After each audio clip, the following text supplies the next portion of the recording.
Like, share, subscribe, hit the super chat on the way in. Oh boy. The second Republican primary debate for second place. Right? I need to put primary in there. The second Republican primary debate for second place. Of course, this is barring Donald Trump actually finding some way to not serve time or find some magical way. But this is definitely for second place for leadership of the Republican Party, even if Trump doesn't win the presidency. Which, by the way, for us, it's yeah, debatable, right? Um, I watched it. Nothing too monumental. They were talking over each other a whole lot. Obviously, they all came from Vivek Ramaswamy's neck. Obviously, um, to me at least, Nikki Haley and Chris Christie were the standouts. Of course, the liberal media is bigging up Chris Christie because he keeps on going after Trump. So the left-leaning media, of course, they love it, right? He's all of a sudden he's their darling, um, obviously, right? Exactly. AB and AB said, did you enjoy the ish show? Exactly, exactly. I'm gonna bring you up in a little bit, AB. I'm gonna get on the road in a minute. I'll bring everybody up when I get to my destination in about 25-30 minutes. Um, Doug Burgum looks like a vampire from Twilight. From the movie series Twilight. He looks like a vampire from them. All he needs is the like glowing skin, right? He need to put glitter on his skin, and he's a vampire from Twilight. I just wanted to say that. I know it's random. What does that have to do with anything? I'm just bringing it up, right? Tim Scott keeps on bringing up being raised by a single mother. Dear Tim Scott, none of the white Republicans you're catering to care about none of that you're talking about, right? Like they don't care nothing about what you're saying right now. Being raised by a single mom. This is not. You're not talking to Democrats, by the way. Like the Republicans are like, oh yeah, you're black. Of course you were raised by a single mom. And yes, they probably thinking that. Anyway, continuing. Vivek had to. Oh yeah, Vivek had to. Bring back a little bit. Draw down some of his debate bro tactics. Right, he had to reel some of that debate bro tactics down, right? And you saw that he wasn't as boisterous. That's not the word. What's the word? Aggressive? No, that's not the word either. Out there? That's not the term. He wasn't as we'll go with out there. He wasn't out there. He reeled that back. You could tell the focus group was like, "Hey, you're doing too much. Especially as an Indian, you're doing too much. You're turning the people off." Right? He had to reel back some of that debate bro tactic, and these are, bees and wannabes definitely consulted their handlers. These people consulted their handlers. This debate was a very much a focus group and handler led debate. And if you don't understand what I'm saying, you could tell that these candidates consulted with focus groups, especially Vivek Ramaswamy, and saw what the focus groups were saying, and they definitely consulted with their handlers, and their handlers were like, "Yeah, you messed up here. You did too much there. You could have revised this. You could have reworded that." Yeah, right. Mike Pence slipped in a right to work state comment when speaking about the auto workers union strike, and like no one caught it. Cussing because they agree with him. I'm just saying, right? He slipped in the right to work kind of thing when they asked about the auto. I'm like, wait, ain't nobody hear that? Oh, y'all think y'all slick, right? Oh, y'all think y'all slick. That was a nice one, Mike Pence. That was a nice one. He just slipped in the right to work thing. I'm like, wait. Y'all make right to work national, boy. Although I don't see it, that's definitely trampling over states' rights if they were to try to make right to work. And for those of you that don't know what that is, that means pretty much your supervisors and bosses could fire you at will. It's at will, right? So they don't have to go through any process. They don't have to consult any union. Obviously, if you're unionized, if you're working at a plant or a firm or anything, factory that's unionized, that is great. But right to work, yeah, I'm telling you, you don't want no parts of it. As a person that lives in an at-will state, yeah, you want no. I don't like your shoelaces. You're fired, and it literally, right. So but yeah, Mike Pence slipped that in. I'm like, wait a minute, ain't nobody heard that, right? Something a bit frightening, and definitely ADOS black people, ADOS in particular. Um, yeah, this was definitely a bit frightening here in this. Vivek is over here proposing to repeal birthright citizenship. Black people, excuse me, ADOS especially, right? ADOS particularly. That is something y'all definitely want to look into, right? And it's what is it with Vivek in these weird ass like trying to repeal this stuff? This is like authoritarian at the max. Repeal birthright citizenship, raise the age of voting, damn near make only property owners voters. Like, yeah, I'm telling y'all got watch Vivek Ramaswamy. Watch him. This dude got some weird ass proposals going on, right? And for those of you that don't know, birthright citizenship was instituted for children of slaves, for the grandchildren of slaves, right? For the children and the grandchildren of slaves initially, right? So they would also be considered citizens. And Vivek wants to repeal that because of quote unquote immigration, right? These anchor babies. All right. I'm just saying, right?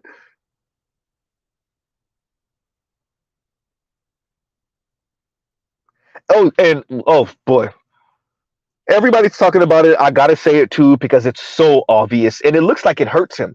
Ron DeSantis and his like struggle smile. That struggle smile is like it's really struggling. He really looked like he's hurting to break a smile.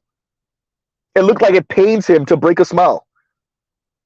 His struggle smile. This like, bro, you're running for president. You are running for the Republican nomination. You can't break out a smile? Pathetic. Right? Obviously, financial literacy was brought up, so you know my lefty senses were tingling. Right? The elite's telling you your issue is that you're not handling the 2 pennies that you get paid correctly. That's the problem. Might as well bring up avocado toast while y'all at it.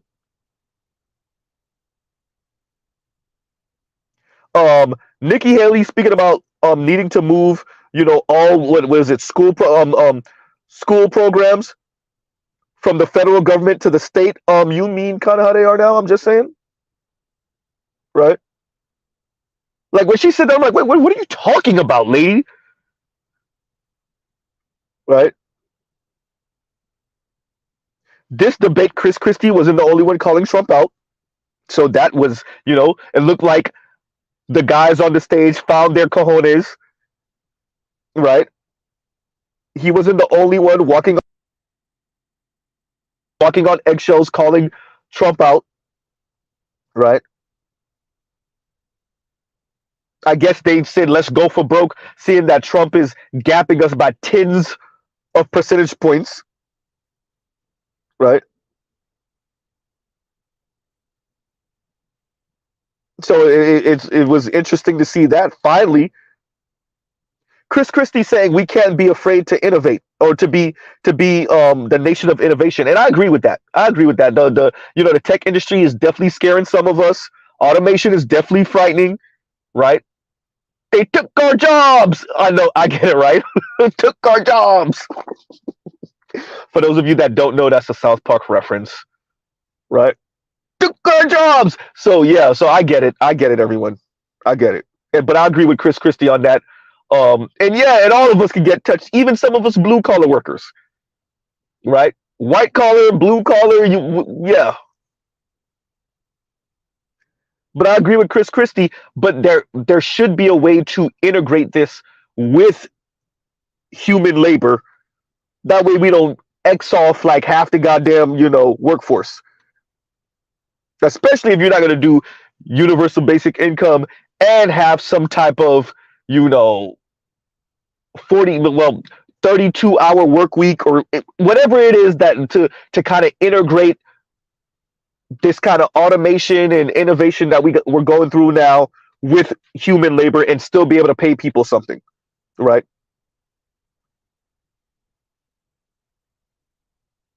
Nikki Haley, I think, really shined when speaking about TikTok. I think she sunned Ramaswamy multiple times. It's very interesting watching two Indian Americans going at each other on a Republican debate stage, right?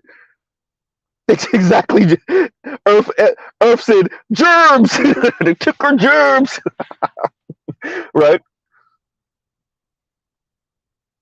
But yeah, it was very interesting watching Nikki Haley. Nikki Haley sunned Vivek multiple times. But I agree with her. This is the one thing I am American all the way when it comes to the TikTok thing. That's why Mr. Z does not have a TikTok, right? I get it. That doesn't mean the U.S. government wasn't spying on us through Facebook, et cetera, et cetera. I'm not saying that through IG. I know that's a thing. Snapchat, et cetera. I'm not saying that. But it's something about China, right? Definitely, right? DeSantis saying DC politicians don't care about the American people. Well, that's rich coming from Mr. Rewrite American History himself, right? That's rich coming from the guy that was booed after he went to um after the mass shooting in Jacksonville. That's rich coming from you, a person that's using black people and the hatred of black people in America as some type of political calculation when you go at black people. That's rich coming from you, right? When it comes to international and global politics, Vivek seems so outclassed by the rest of the team, by the rest of the group, right? By the rest of the candidates. He just seemed outclassed when it came to that. Once again, sunned by Nikki Haley, right? And wasn't Nikki Haley Trump's UN ambassador? Wasn't that Nikki Haley, if I'm not mistaken? GC said Vivek is a meme, right? But yeah, when it came to international and global politics, yeah, he was outclassed. He was outclassed. Chris Christie, obviously, like I said, Tim Scott to me shined a bit on that, right? Doug Burnham, I think, when he was speaking about farmers, and I think he should have pivoted to the fact like how China subsidizes, how China is competing, the state is competing with their quote unquote private, because they really don't have private like that companies, and the U.S. does it too. The U.S. does it too, right? I think that's where he was kind of going with it, but he didn't stick the landing, at least not for me, right? I think Tim Scott's response on what has prepared him to protect the nation from a man-made national security crisis, I think his response was spot. I think he did a good job sticking the landing, right? And speaking about the different councils that he's on, and you know, yeah, I think he did a great job on that. The fact that Vivek wants to reduce the federal employee headcount by 75%. What are you talking about, bro?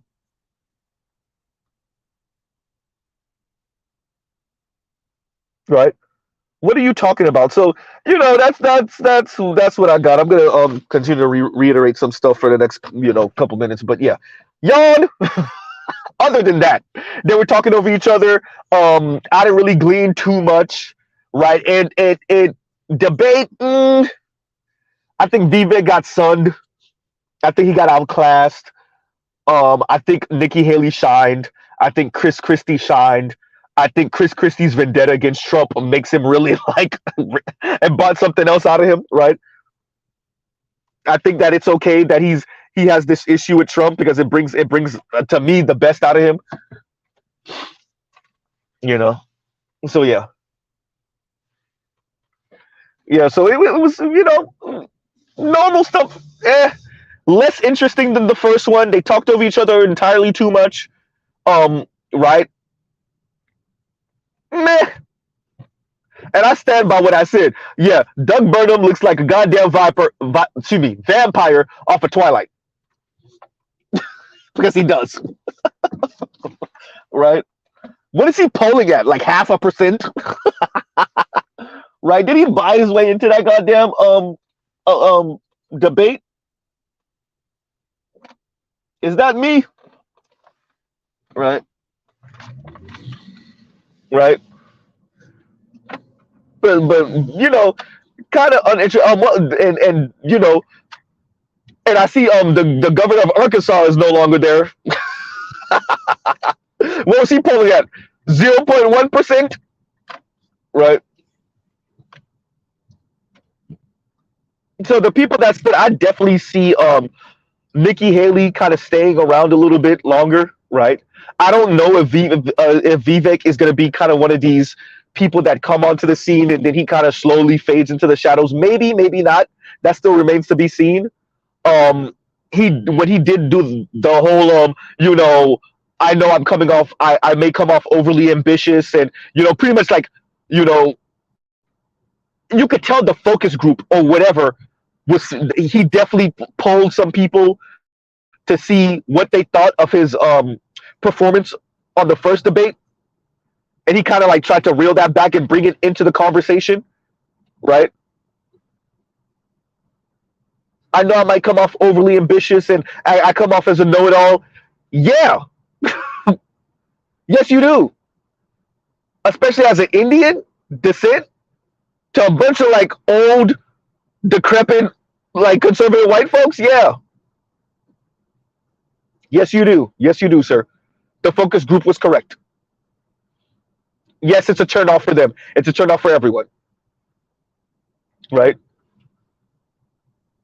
So as I said before, people's focus groups and their handlers were on the debate stage. You just didn't see them.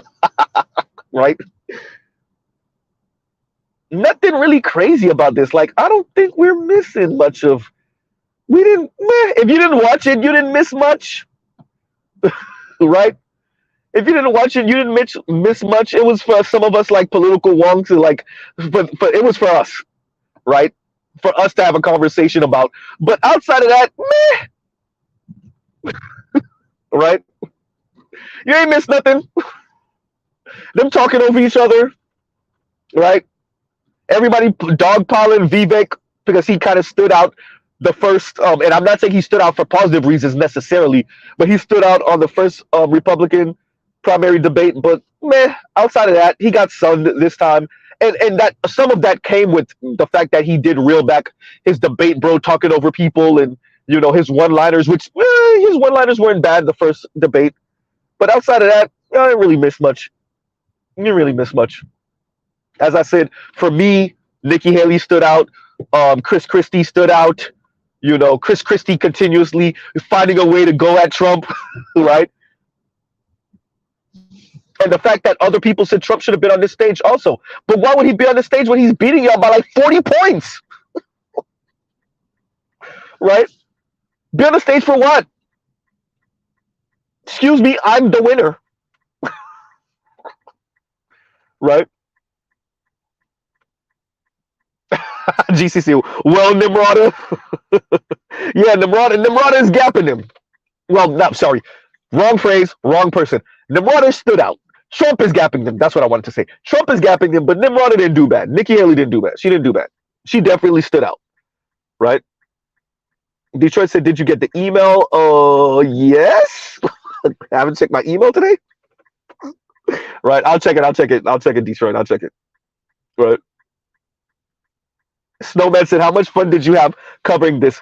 Snowman, I'm going to bring you up in a little bit. Y'all give me about 20-ish minutes. I got to jump on the expressway and jump off and et cetera, et cetera. Y'all already know how this goes. But I had a straight face the whole time. Brother, I had a straight face the whole time. The whole time. Right? I could have fell asleep. Right? I thought it was going to be more entertaining than this. Other than the fact that they were talking over each other, this was less entertaining than the first one. And the first one wasn't even all that entertaining. The fact that I'm saying entertaining, speaking about politics, is a problem. But we already know, like, this is my title says it. Second presidential, excuse me, second debate, second Republican debate for second place.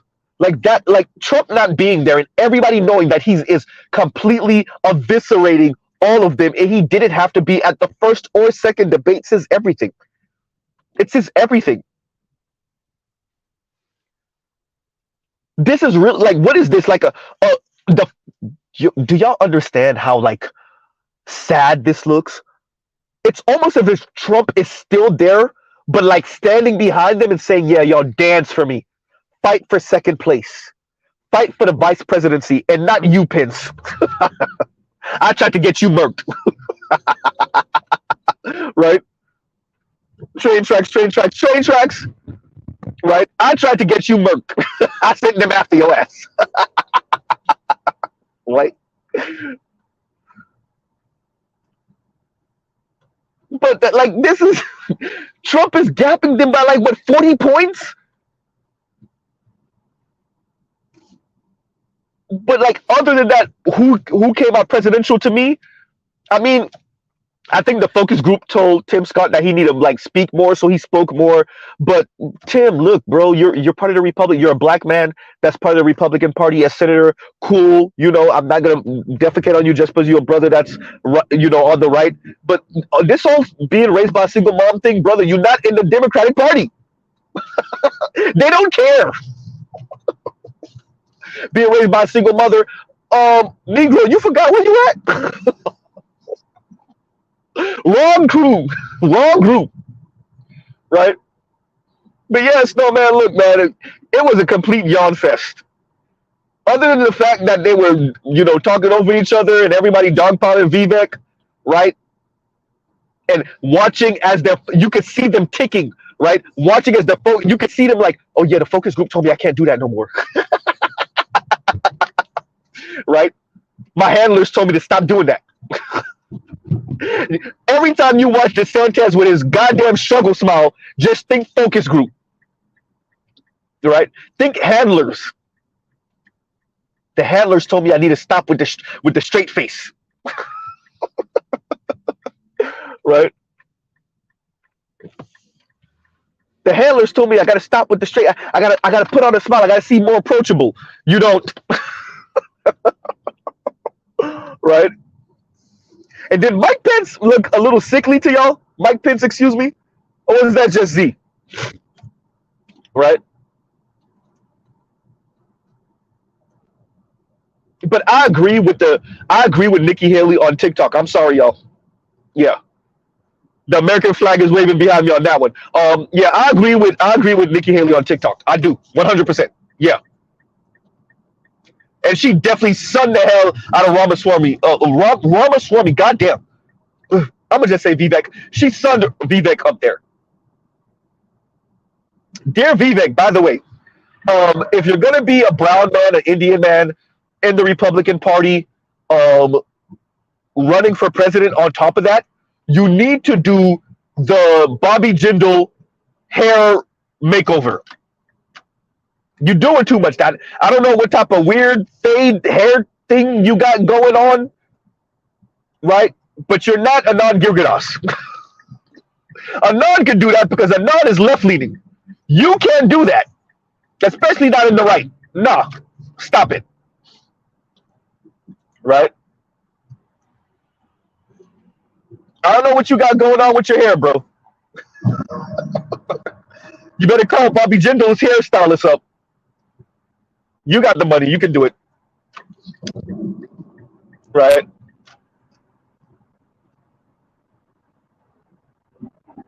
So, Better says, what happened to Bobby?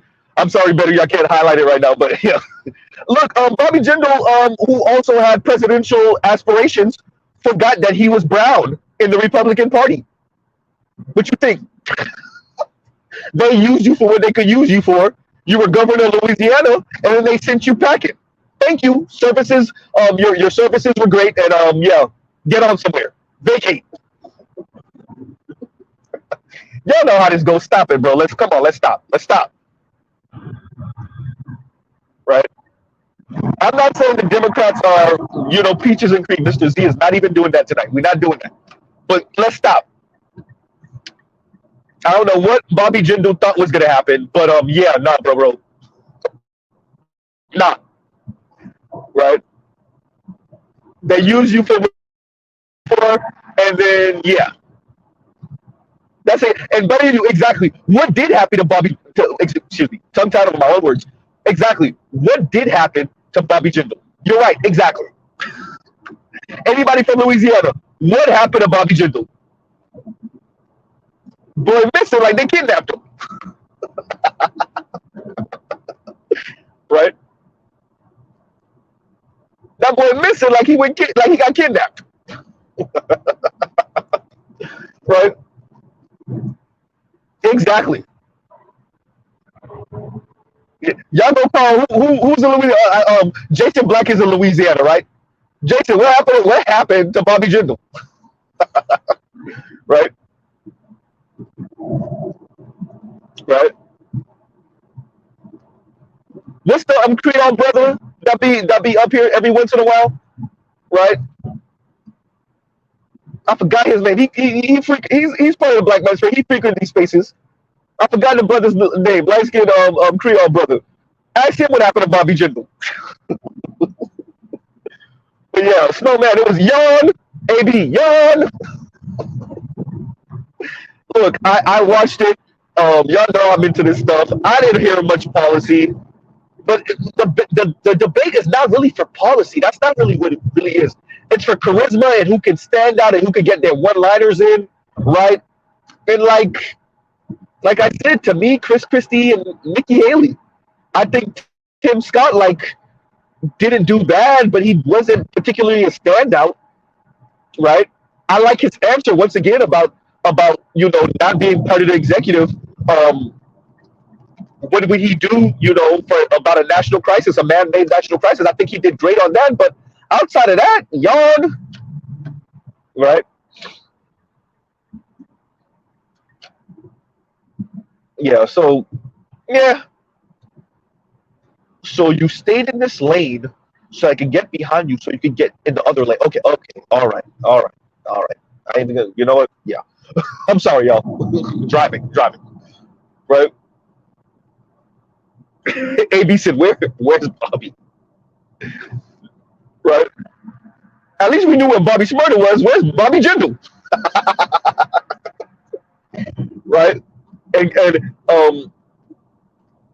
I can't even look down right now, y'all. Gotta pay attention to the road. Y'all don't want Z being in an accident. That'll be horrible. But yeah, so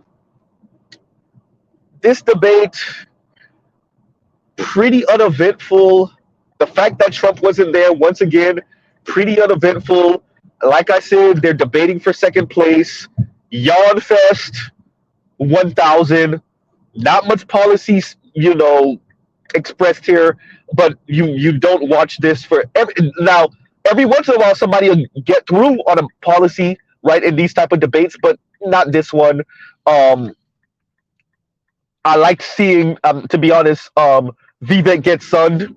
I like seeing it. I haven't got a lot of y'all, especially by Nikki Haley. Watching the two Indian Americans go at it was interesting. And she said, when she said I lose IQ points, I feel like I get dumber every time you speak.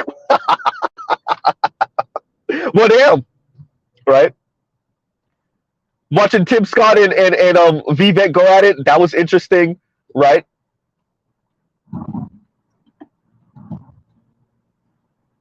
So yeah, he got sunned. And he's the youngest person on the stage, so meh, right? Other than that, uneventful. Like I said, yeah. I think everyone had particular moments. Let's see who can still hold on. Now I think we're just it's gonna be attrition. Like who can stay on the longest now? Whose backers and donors are gonna keep on funding them for the next few months, right? As we go into next year, right? I think that's what we're gonna witness now. Whose backers and funders are like, you know what? I think you got a shot at maybe getting cabinet position, right? Being head of some agency, right? Because this showing was meh, yawn fest. Anybody did Z miss anything? Anybody want to tell Z that he missed anything? Right? Z, well, what about this? Meh, I don't think I missed anything. Right? So y'all give me a couple minutes. I'm almost at my destination. I'll start bringing people up. But yeah, yawn, uneventful. I watched the whole thing. Yawn, right? Ain't nobody saying anything, right? Ain't nobody saying anything. God damn, I was trying not to be next to the Civic. I was trying. I'm sorry, y'all. I'm sorry for the sound. I tried. I saw when he pulled out from the gas station, and I was trying not to be next to him because I knew y'all would have to hear him, right? VTech just kicked in, yo. Anyway, yeah, I'm trying, y'all. I'm trying to gap him. I'm trying to leave him behind. But Buddy Rose like, and up, there we go. Ha! And now he's behind me. I'm talking fast. Anyway, ha! Right. All right, y'all. I left him. Anyway, and I turned the corner and he's gone. All right. But yeah, other than that, I didn't see anything too eventful here. Looking forward, and I wasn't so certain about this debate and when it was going to happen. I have to find out about a third one, if there's going to be a third one, and when it is, so we can see if it's on a day where Mr. Z is off or something like that, or if I can stream, because I'm like adamant about bringing people on and us watching this live and speaking about it like live. Like I said it before and I meant it, right? And we can like critique the debate, non-debate, talk over each other, not really say much, live, right? So yeah.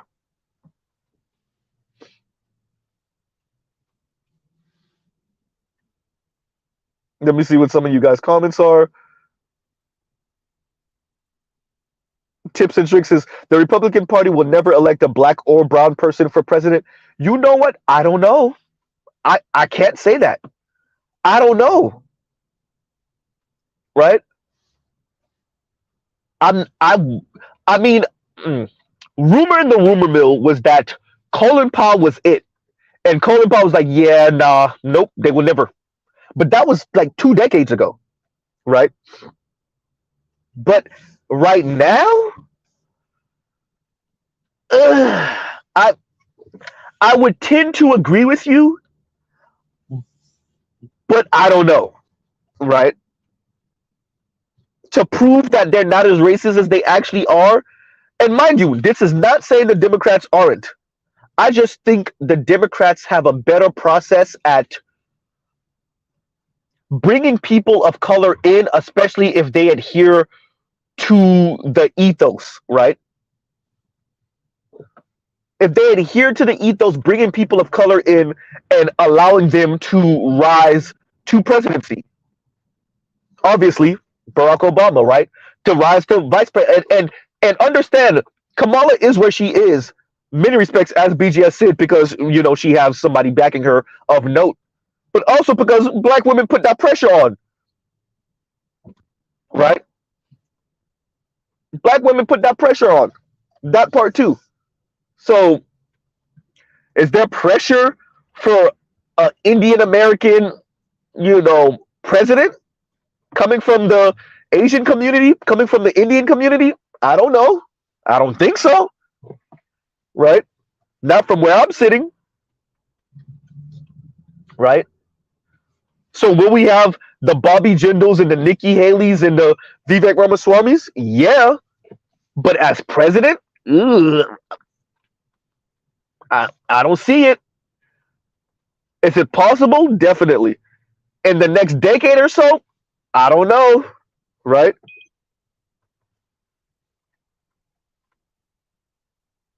Right? So, yeah, Trell, Colin was that dude. Colin Powell, right? I do think for George for George Jr., right? For Bush Jr., I do think that he tainted some of his prestige and his history with the Iraq War, right? I do think that happened.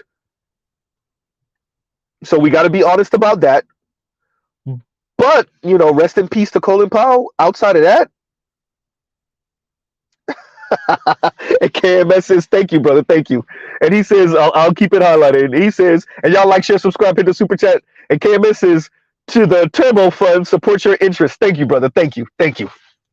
For real. And side note, for the Z, bruh, I'm telling y'all, if you ain't built for it, don't get no damn 30-plus-year-old turbo JDM car. JDM means the Japanese domestic market, for those of y'all that don't know Japanese car for short. Yeah, don't do it. Mr. Z need a new engine wire harness, injectors, it threw white smoke the other day when I drove it. It threw white smoke the time before that when I drove it. So I drove it earlier this week. It threw white smoke. I drove it 2 weeks ago. It threw white smoke. So that means turbos are either going bad or valve cover gasket. Maybe both. We talking grands every month. We talking grands. I don't suggest it if you ain't built for this, right? I don't suggest it. Now y'all understand why Z got two cars, right? Like I said, engine wire harness. To remember, and the Z is automatic, and I want to get it manual anyway, so I might as well do all of that. So we talking grands, everyone, grands. Hobbies, everyone, hobbies. Men and our expensive ass hobbies. See, we ain't into the bags and shoes and stuff like that, and some of us are into the shoes, you know. But yeah, when you're into cars, yeah, right. Especially older cars, man, grands, everyone, grands. So yeah.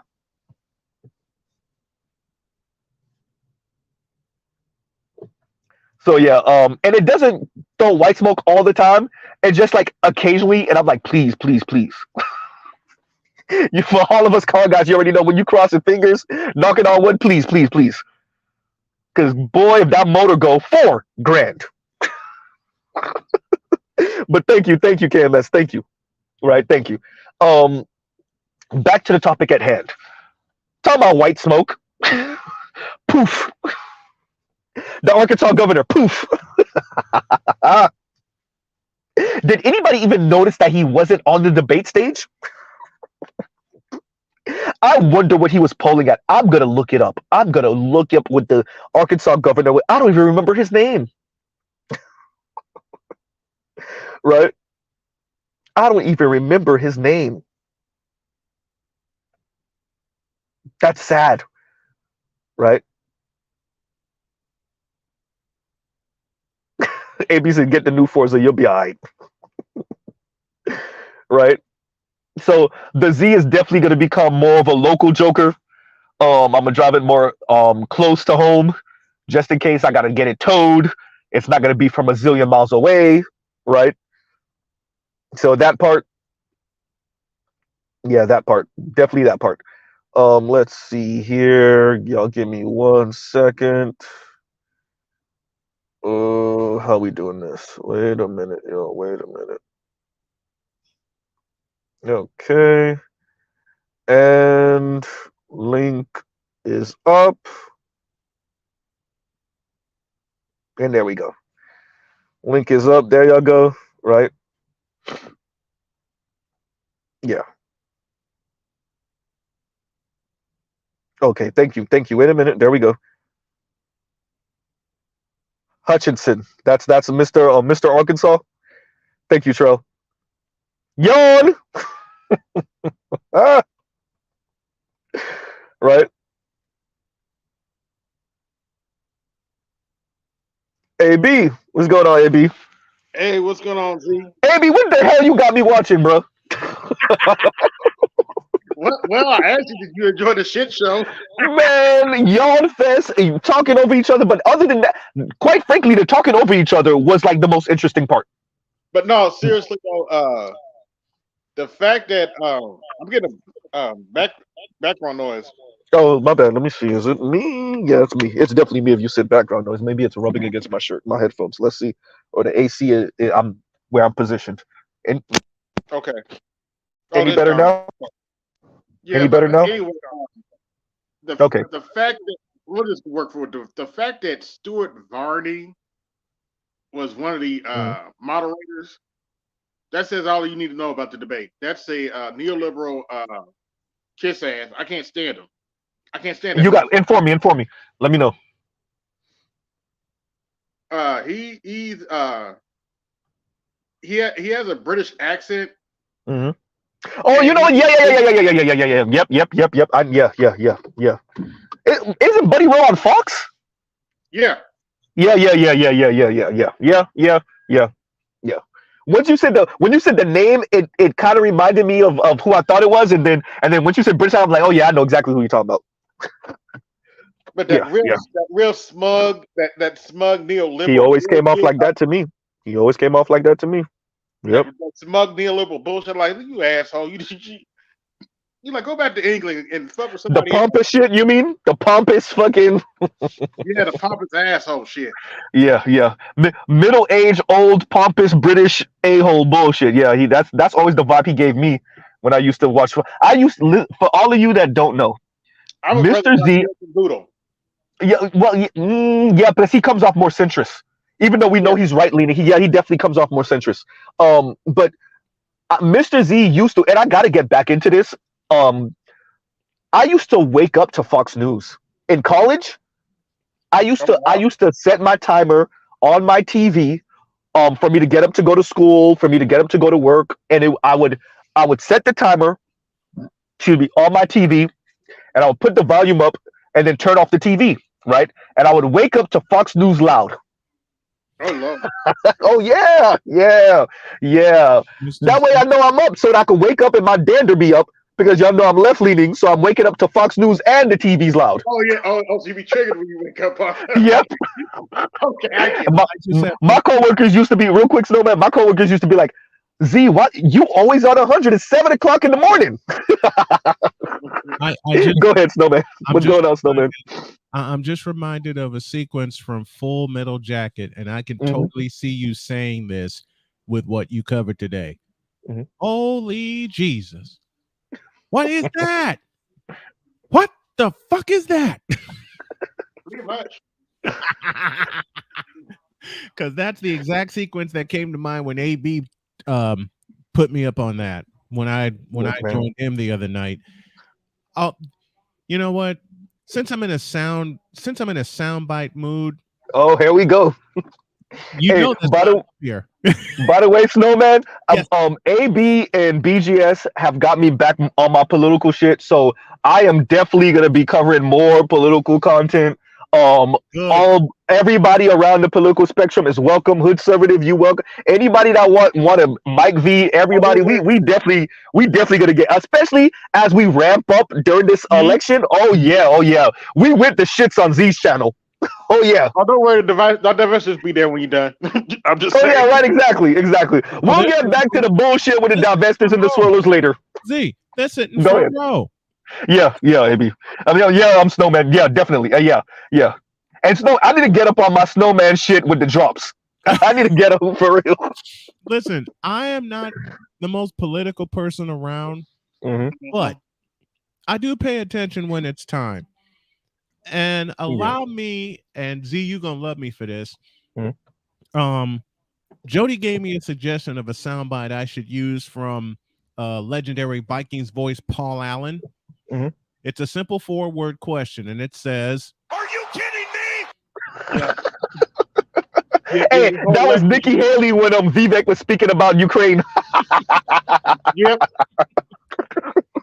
Nikki Haley was looking at him like, "You fucking shut your dumb ass up." You're right though, Z. She did son him. She sunned the fuck out of here. By the way, profanity. This is profanity free zone. Y'all go ahead and light this shit up if y'all She need got to. the fuck out of that. Yeah. Look, I got we on it. It's Saturday night. Y'all go ahead and say what y'all need to say. All right, I got it. I got to do it. I Mhm. got to hit y'all with one of my favorite sounds. God damn it. You're making this shit up. I think that's Mike Pence on the stage. Look, Oh, it's supposed God, to be me. Why the hell are we even look? By order of succession, it's supposed to be me. Why are we even having this conversation? Why do y'all have me up here with these people? That's Mike Pence. But you know, you mentioned Mike Pence. threw in right to work and that stuff, right? hmm Uh, Did you I catch think how he slipped that in, AB? yeah, and well, not only that, but he slipped in. He wants to ban abortion all Yeah, yeah, throughout the yeah, yeah, yeah. I country, and caught that. I'm like, oh, so you want to lose, huh? Right, So bro. you have Even a liberty, Republicans don't are not for abortion. I mean, anti-abortion. Even Republicans. right? As I played just a few minutes ago, gentlemen. Mhm. God, you can't make this shit up. I will say this: the Republican Party is in a very tenuous position because the younger, like the black. I don't want the black manosphere to get misconstrued. I know I'm lefty in the black manosphere, and I know the black manosphere skews to the right. I'm not under any illusions, Mhm. but don't get this shit twisted. Younger folks are left as fuck, Yep. right? Do you think? Don't get this shit under 40, under 45. Oh, don't get Oh, it yeah, twisted. under The 40, yeah, Republican most Party, definitely. bro, and it's like, and it's They not going just towards socialist. exactly, and it's not just one of those like everybody know when you're younger, you're more progressive, you're more left, and as you get older, you become more conservative. They're No, sick of younger folks capitalism. are like staying that way, right? Yeah, So like, the capitalism's been doing too much. yeah, They exactly, going towards exactly, closer. yeah, exactly. So Someone like, asked me one day. I think my wife asked me one day. Mhm. She said she pulled me aside. She says, "I got a question for you, honey." I said, "Lay it on me." She says, "Which would you rather deal with, a baseball game or a political debate?" And she's already giggling when she asked me this question. mhm. Mhm. I said, "Baby, what do I do for a living?" She says, "You call sports." I said, "That should answer your question." She walked out laughing. Mhm. I mean, I think we all done heard that NASCAR joke. Like these people might as well wear their sponsors on their suit, like Mhm. NASCAR type shit, Mhm. right? And I agree with Yeah, that. that's Like, true. let me know who the fuck is funding you, Brought to you by they have a little sticker on their jacket. Brought to you by right? On their lapel, we need your sponsors on your lapel, player. For real. Let me put it. Let me use another one. I put it haven't. on the tie. I gotta send you I gotta send you Mhm. some of the sounds that I have because I want you to start. Please, no man. Please, for the love. I also will send you the program that I use plus the code that'll register you. Mhm. But I love the Blue Collar Comedy Tour, Mhm. and I have one line in mind that will describe this debate that you unfortunately covered, which was a yawn fest. Yawn fest, bro. Mhm. And the line goes like this, courtesy of the great Ron White. That's profiling. And profiling is wrong.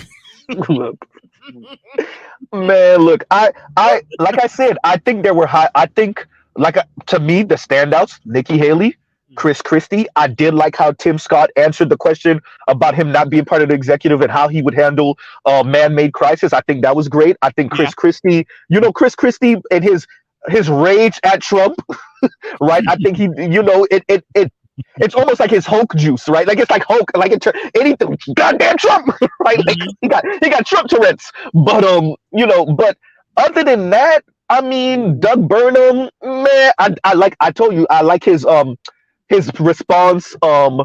Essentially, he was like trying to say like China's subsidizing their farmers and shit like that, and we need to do the same. Which, by the way, we do. But okay, right? But outside of that.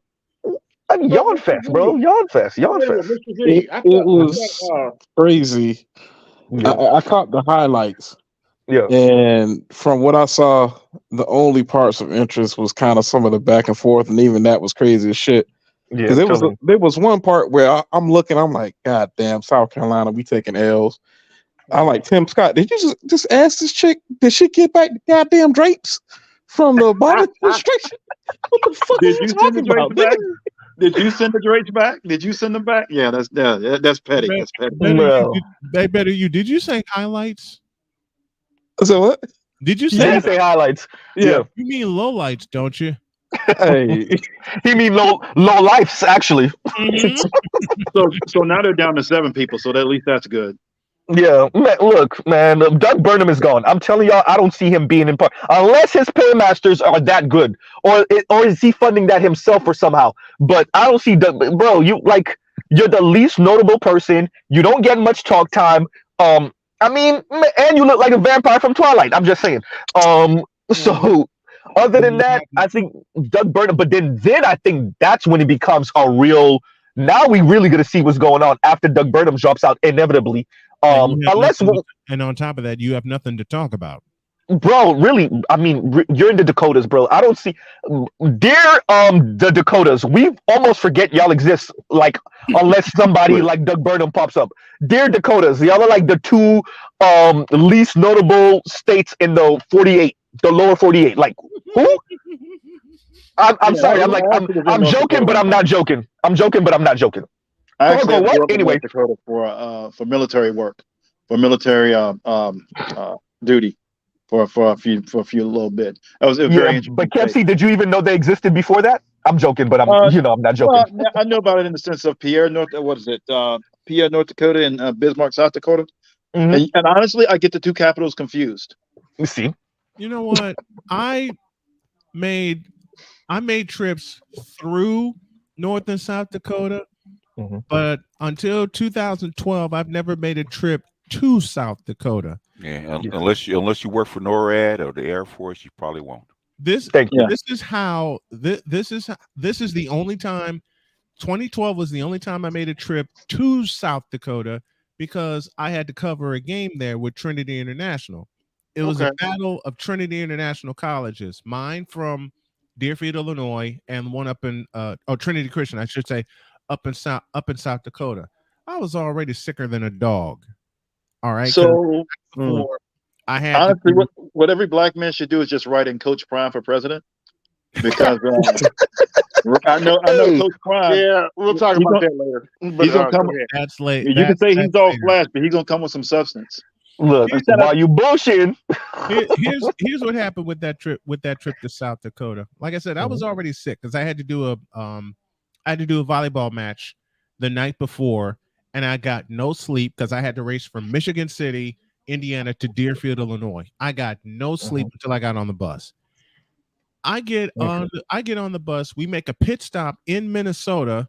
That'll give you an idea how much shit was on the shelf that weekend.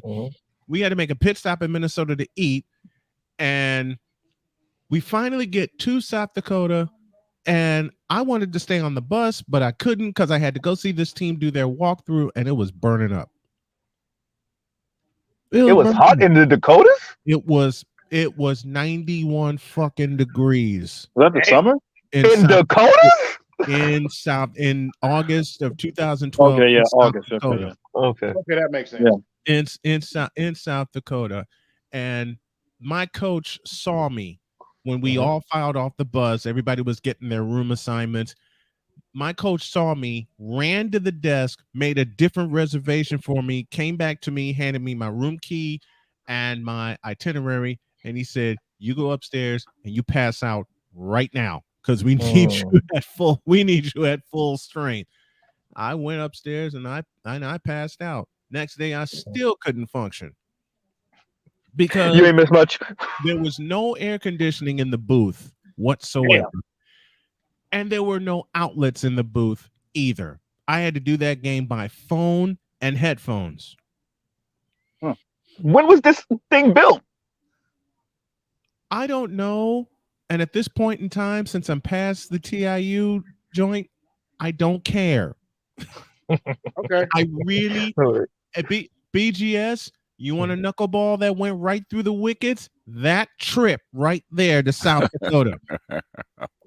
There is a Phil and Joe Negro. Well, mine was the opposite. I was in North. That went right through the wickets to the backstop, and the son bitch got stuck. You got stuck somewhere, huh? So man, let me better you go, then KFC, then BGS. All right. Better you go ahead. What you thought about this? You said you watched the highlights? What you thought, other than the loud back and forth talking over each other?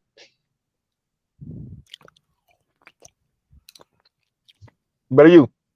Oh, what's up? Exactly. That's exactly what happened. No, I'm saying, what do you think about the debate, other than the talking over each other? Yawn. Anyway. It was pointless. I didn't get anything out of it. And granted, it was only the highlights, but You didn't miss much. I'll be honest, I didn't Yep. want to watch the whole thing because I felt like it was purposeless. Because The front runner's not even there. yeah. So Trump got to be the biggest pimp in this bitch. I'm telling y'all, Because ain't nobody saying nothing. right? Yeah, ain't nobody saying nothing. He's the only I one. mean, they did go after him a little bit. They went after him a little bit. Like Now, what? saying that he should have been on the stage and he need to be held No. accountable for his. But other than that, I mean, the first debate, nobody said anything except for Chris Christie. Everybody was, oh my God, I don't know what to. I gotta say something, but I can't go after Trump. I mean, you can go after Trump. The thing is, his woes are different. Okay, what he Yeah. does on the outside, as far as his legal problems, are different. Okay, what are you saying to the American people about policy? That's what it's supposed to be about. There was no policy talk up there Exactly. like that. So, There was no so why What are they up policy there? you talked about? So why are they up there? It's personality contest. Fighting, yeah. Well, it's it's show off time and it's fighting for second. What did I say? Second Republican debate for second place. So, in other words, why don't they just have Saturday Night Live and have the directors come in and host the show? Because that's really what it is. Pretty much. That is what it is. BGS, that would be too much like right. I mean, That's pretty much, yeah. You probably get a better show. Probably get a better show. No, So, definitely. so whoever the front runner is, Mhm. and it's probably going to be Trump. He's probably going to pick Nikki Haley as a I'm thinking VP, that too. I'm only thinking that because too. She's the only only one because that she has that's foreign made common policy sense. experience, and which by the way they didn't even cover. They barely touched on it last year on the second I debate. mean, I mean, really, what domestic issue did it really hit that was really important to the American people? They talked about immigration a little bit. They Yeah. talked about They talk about immigration. Did they really talk about immigration, or did you just touch on No, that people are happy? Vivek. No, they touched on it, and Vivek tried to do the whole birthright citizenship Yeah. thing need to be repealed, and I was like, oh shit, nigga. Hey, BGS, pose Yes, your sir. question again. I have a sound behind it. About which one? Domestic you- policy. Yeah, That one. yeah, domestic policy. To answer your question, I play this. no. Okay. They didn't. Look. As I said, it was not policy based at all, and I didn't expect it to be. To be frank with you, I didn't expect it to be. Number one. Number two, we're talking personality stuff. Vivek jumped out there from the first debate. He had to reel it back, and he actually addressed pretty much why he was reeling it back in this conversation. Outside of that, who looked presidential? I'm doing shrugs right now. I mean, if Nikki Haley, Chris Nikki Christie. Haley's the closest one. She's the closest one. if you're going to talk immigration, especially what is going on right now with the borders, why are you letting so many people in with no place to go? Well, they're just going to blame the Democrats for that. Yeah. So they're just going to blame the Democrats for that. I mean, like, you can't. But the thing is, you're supposed to be talking policy to the American people. Mm-hmm. Yeah. Well, they're going to. The Republicans are going to get to it. They're going to get to it. No, how come you can't get to it now? No, well, so they're not going to deal with it right now. They're going to make it an issue so that way they can actually talk about it and say, look at how we're going to solve it. In other words, why the fuck are you up there debating then? Because you got to get your name out there. Right now, it's Trump sucks so much air out the room. He's such a big figure. Like, he's beating all of them by like 30-40%. Like, it's ridiculous. It's insane. So how the hell do you get your name out there unless you're going to bring up a hot topic, a hot button topic right now to actually get people looking at you? Good question. I don't see any of them doing. Like I said, nope. Ramaswamy, because he's the brown kid up there, with the hair. Outside of that, so Ramaswamy keeps getting exposed on the stuff that he says is contrary from his past. And he's trying to get away from that. For example, he actually got birthright citizenship before his mother became a citizen. You know that, right? Oh, he's trying to get rid of it. Oh, absolutely. Yeah, he's already been exposed. So, first of all, his father is not a citizen, and his mother became a citizen after Ramaswamy was born. Not KFC, before. what did you just tell me? His dad is not even. Tell me he's an anchor baby. So was he born here? Was he born here? He was born in the United States. Yeah, He's a citizen. His parents came over on visas, right? Yeah. And I forget I think they were work visas or something like that. It was supposed to be temporary, whatever. But his father's still here. His mother becomes a citizen. But before his mother becomes a citizen, Ramaswamy is actually born. Or Vivek is actually born. Yeah, so he's a citizen automatically. Yeah, yeah. He gets but he wants to get rid of birthright citizenship, though. BGS. It's okay. So guess what you have to do, sir? You have to petition and you have to change. Guess what? The Constitution. Literally have to change the Constitution. How you? I don't see it happening. Who's going? I don't see it happening. I don't see it happening. Or do they have to change the way it's being enforced? Because no, they got to change it. No. The 14th Amendment was not written so that way you could pop a baby out and now you're a citizen. That's true. No. Basically, you're not a citizen, but the baby's a citizen. Yeah. But it wasn't written that way. Yes, it is. It wasn't interpreted that way. It is. The only reason it's actually being practiced that way today is that the Supreme Court has never, nobody's ever brought a case to actually challenge it, because that's not the way it was intended. I can guarantee you, when those white men sat in that room in the 1700s, late 1700s, and came up with that Constitution, they did not. But they changed it after slavery. Okay. Yeah. I think that's the point that Kevin C's trying to make. That's the point that So this, every time you look at every time the Supreme Court makes a decision, they're basing it on the original intent of the way it was written in 1789, right? No, I mean it depends on when everything wasn't written in the 1789. No, but that's what whenever they talk. So they had to change what a citizen was because of former slaves. Okay. Yeah. Well, Tim Scott said that as a response to what Vivek said. Yeah. That was Tim Scott's response. It was like. Yeah. What a citizen is now, what a citizen was in 1789 is different to what a citizen was after 1865, because they changed it because slaves weren't considered citizens. Were they? Yeah, but here's what I'm saying though. So when you look at the way they write these decisions, first of all, whenever they come up with a summary, they can write it to actually go either for or against. They always do that. If you ever look at these summaries, when a judge, I don't know how they conspire to do it, but I think what they essentially do is just say, look, we're going to vote for or against this, and then you write no, no, no. You five write yes, yes, yes, and then you wrote your summary that way, because these judges, because the Constitution is up to interpretation, and you can actually look at it differently. So basically, they kind of, to me, it looks like it's kind of cheating. The Supreme Court has always refused to hear it. Yeah. Okay. Yeah, because and some things the Supreme Court has said to us, this Constitution is clear. We refuse to hear it. You just had it. Yeah, they can not even up for debate. You just had it as when Texas tried to enforce certain states to do certain things. Okay, right. And the division between states' rights and what the federal government has issue over. Okay. Guess what? When the Texas Senate up there, as far as I forget what it was, might have been voting, might have been something. I forget exactly what it was, right? Because me and Argument had this dispute, right, about what they were going to do. I said Texas went up and disputed something, trying to make, I think it was Florida, some other Georgia, do something different, right?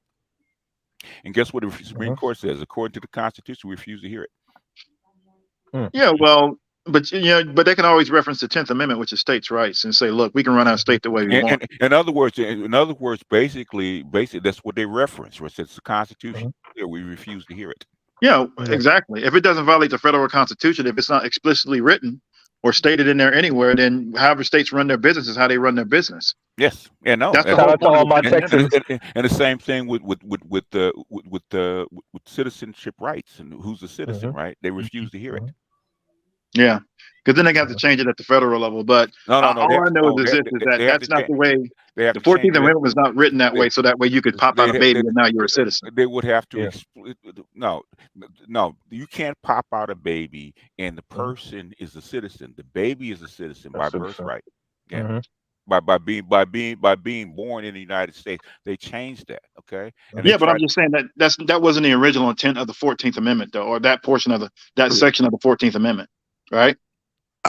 I would argue that it was because no. It was never interpreted that way. It was only written. It was only written for the freedom.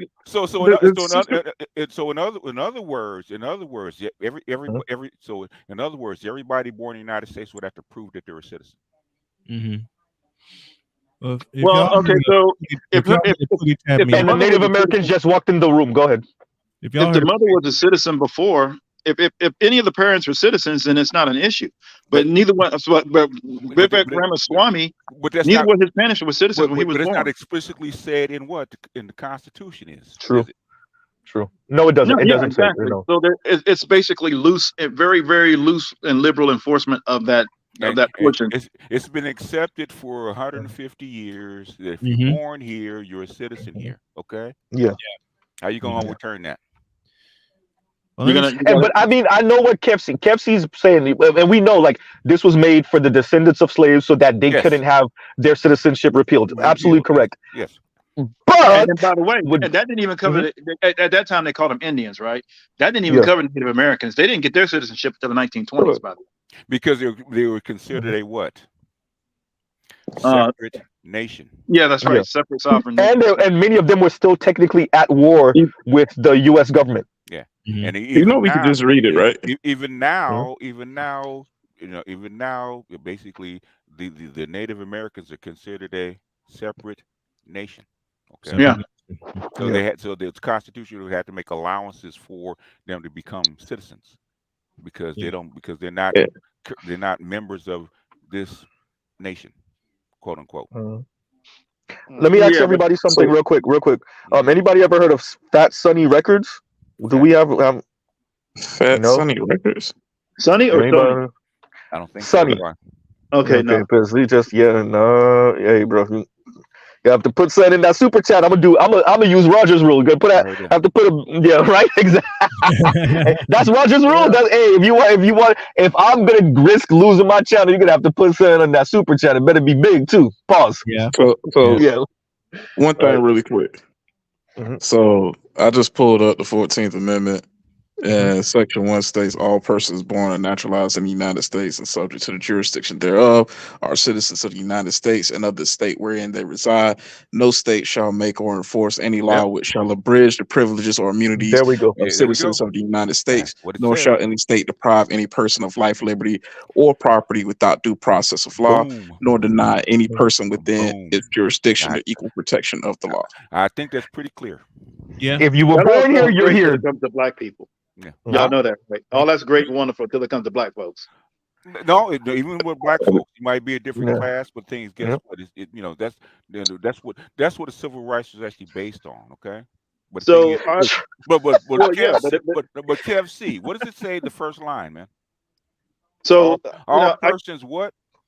What is all persons born? Born. All persons born or naturalized in the United States. What does that mean? Yeah, so that's how they interpret the birthright citizenship. But then the other part, relates to the first line. Is there a gray area in there someplace? No. I see it differently though. No. I'm not a judge, but I see it where's differently. the gray area? Tell me. All persons born, because the rest of it actually points to you have to already be under the jurisdiction. If you're not a citizen, you're not under the jurisdiction of the United States. If you're born, but once you were born here, Okay. So tell me any child that's born here that's not subject to the jurisdiction of the United States. I'm talking about as it relates to the parents. No. You're subject to the laws, regulations, and all the other shit, right? When you're born here. That's why they can send the parent back and keep you though. You gotta have a birth certificate. You gotta have the fucking social security number, all that bullshit. You're subject to the laws of the United States. So you're not, Kevin. Yeah. If you get all of that stuff. So basically, if I join the army, okay, and I'm sworn in, right? Okay, and I'm subject to the rules and all the rules of the army, military court, all this shit. Am I subject to it? Yeah, and you know what? They actually generally expedite citizenship for military personnel. Well, I'm not saying that. What I'm saying and what I'm trying to do is make a parallel. Okay. Yeah. If I am accepted into the military, right? Okay. Really, as soon as I go to fucking basic training, basic training, I get off that bus, right, with my shit. Am I subject to all the laws and regulations of the military? Just by absolutely, yes. Same shit if you're born fucking here, man. As soon as you cross that goddamn border, guess what you're subject to? Okay. Yeah. laws. So basically, so you've been all the way around. Or you in Panama, right? If I can say that, right? Well, I'll go back and forth to Honduras, but yeah, I'm in the United States right now. On Honduras, okay, wherever you're located, right? Okay, Yeah. okay. You get off whatever base, whatever little enclave you're in. You walk down the street of Honduras, right downtown. Are you subject to the laws of Honduras? Yeah. Either as a visitor or a citizen. Is a visitor or a citizen, right? As soon as you cross through immigration, right? As soon as you accept it in, right? Yep, absolutely. You're subject to the laws. So if you're a baby born in the United States, are you not subject to all the jurisdiction of the laws of the United States? Absolutely. Oh, yeah, and you could argue it that way. Now, if I'm on the Supreme Court, I'm arguing against it. How? Because I'm going to go with the original intent, which is it was not the law was not written to actually be set up that way. So what is it? When you amend the Constitution, sir?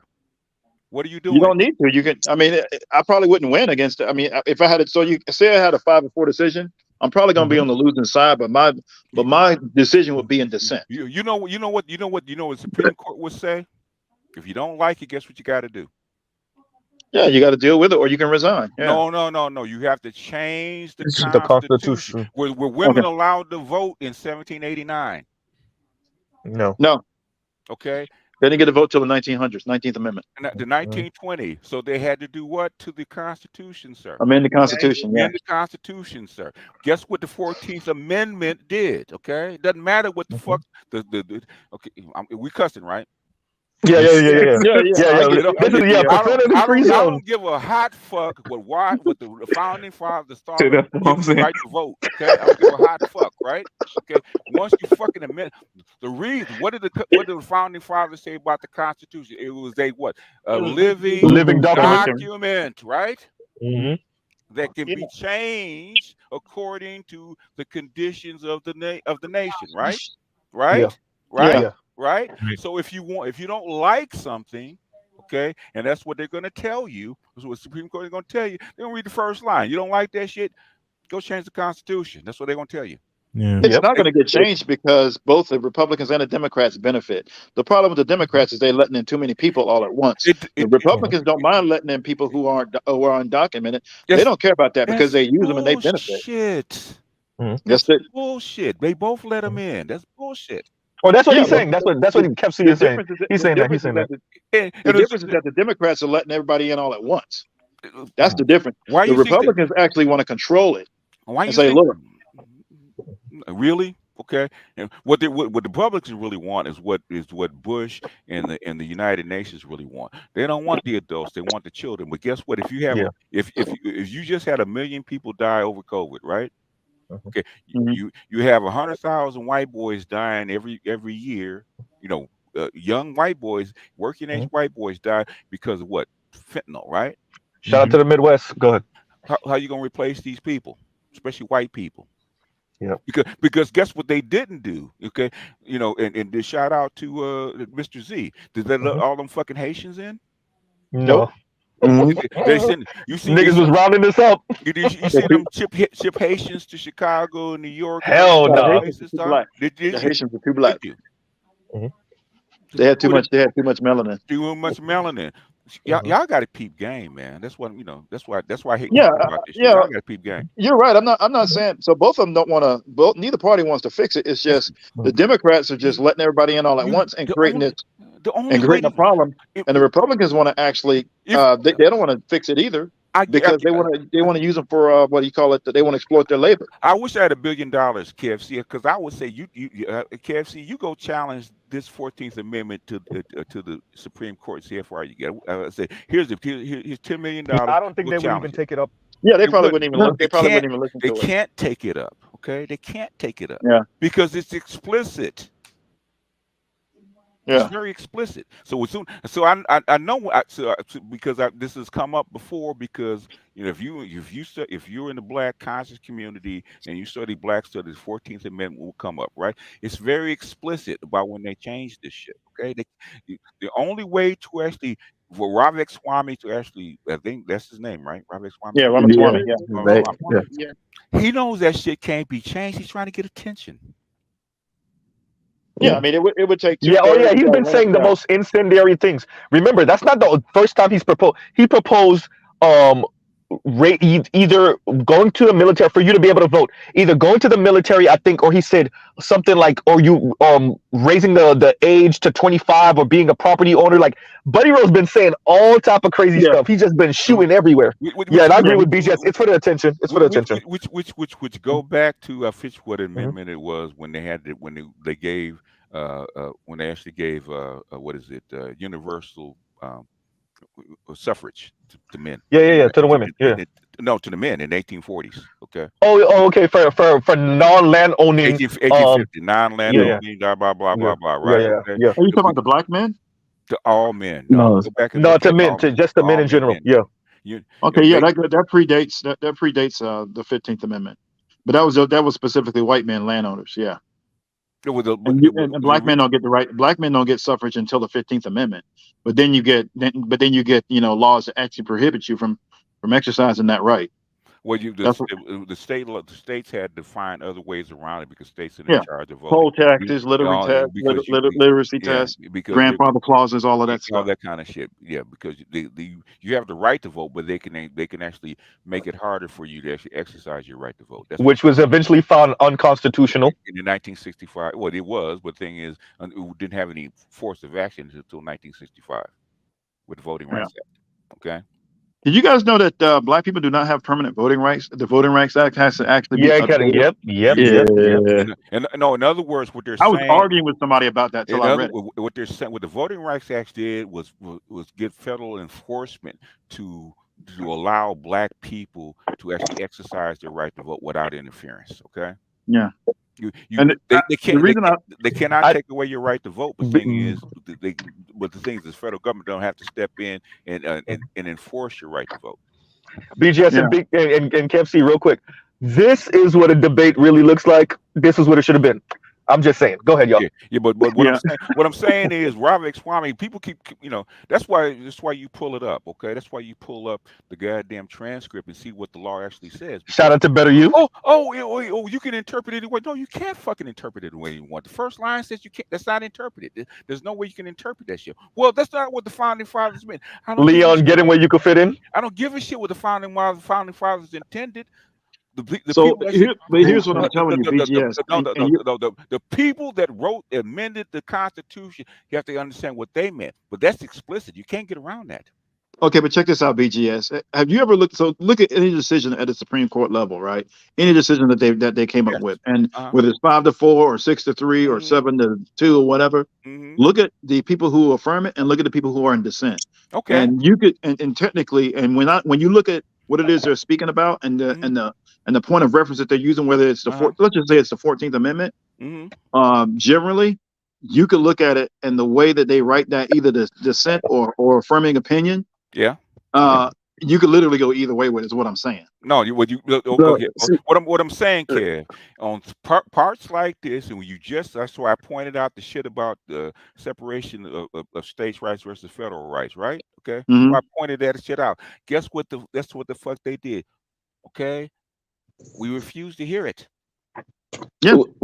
Well, this is not the the right jurisdiction. You can't interpret that. It's clear. Yeah. Well, this is the thing too, and this is what I think Mr. Kevin's alluding to. Each judge has their own philosophy by which they interpret the law, but that interpretation isn't necessarily something that everybody is bound to, and not everybody shares it. You have some who are literalists. You have some who try to interpret it as it would have been in 1789, which I think is fucking ludicrous. When you're talking about shit, something 200 some years past at this point. But those philosophies and those interpretations, it's kind of like arguing the Bible. Just because somebody may see a particular passage or law in a particular light doesn't mean that it is shared by all judges that's even inhabiting the court. Look at the recent decision. You can interpret it. You can interpret a law or a constitutional amendment or whatever it is at the time that it was written. Okay. Once it's amendment, you can't go back to the founding fathers because they didn't write it. They didn't write the 14th Amendment. Who did? Wasn't that the no, that was the president. I'm not bad. I was thinking about Andrew John. No, that was the one Jackson. after Lincoln. Yeah. Johnson or Yeah. Jackson? Johnson. Jackson. Johnson. It was Johnson. Andrew Johnson. He was number Yeah. 17. Yeah. Yeah. That was So after. Arguably.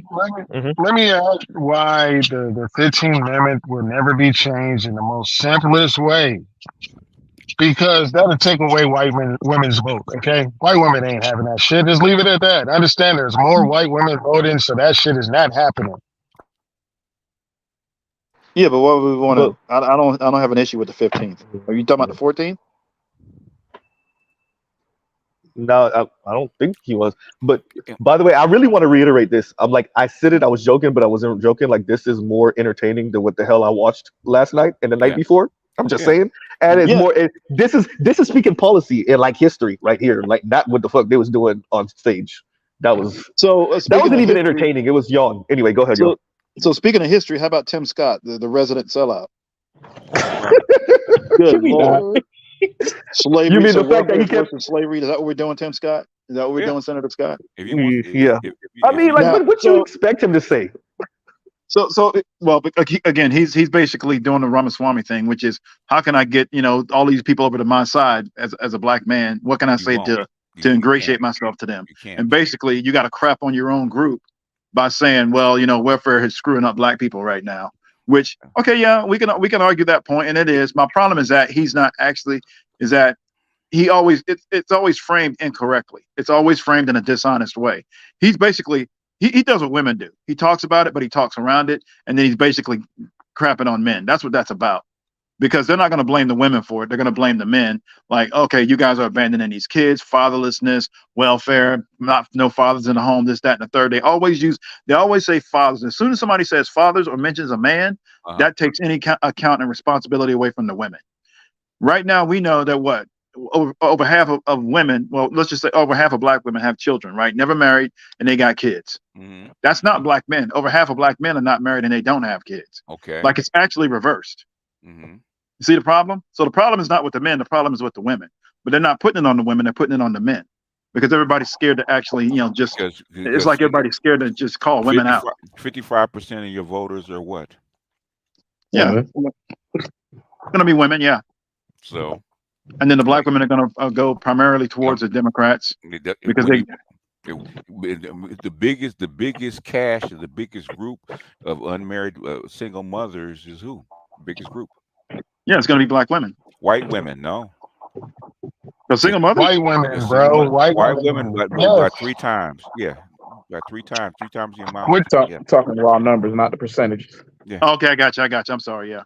Yeah. When you look at raw numbers, yeah. Yeah, the percentage. That's why I say. Yeah. And it's been that way for a very long time. That's why. Yeah. Okay. Yeah. I mean, they have the raw numbers, but by density. So do black people vote by percentage or they vote by numbers? Sir?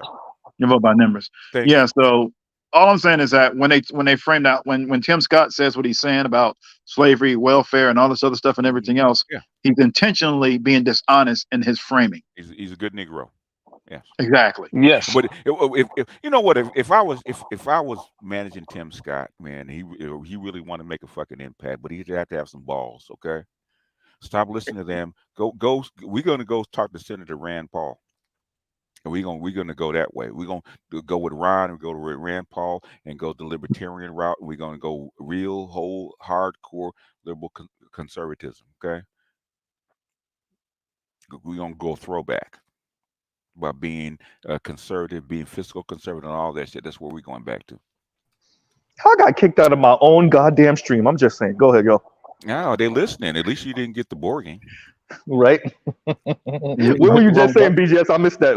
We're going back to fiscal what? If I really wanted a black candidate had a shot for president, I do that. I would actually mirror Rand Paul. Okay. Mm-hmm. Yeah. What's the closest black candidate that we have to that? He's deceased now. That would have been Colin Powell. We mentioned Colin Powell earlier, KFC too. That's funny. We mentioned Colin Powell earlier. Colin Powell is pragmatic. Colin Powell is black Jimmy Carter. Yeah. He was very likable. He had the military behind him. He was non-confrontational. Rand Paul is not that. Okay. Yeah, but you know, you can be white and be whatever. But you know, as a black man, you have to be reserved and you can't be confrontational and you can't upset the apple cart. And Powell was exactly that. Up until he gives a brief on WMDs, and then that ruins his professional career. Yeah, I said that. That's exactly. It did leave a little bit of stain. It did.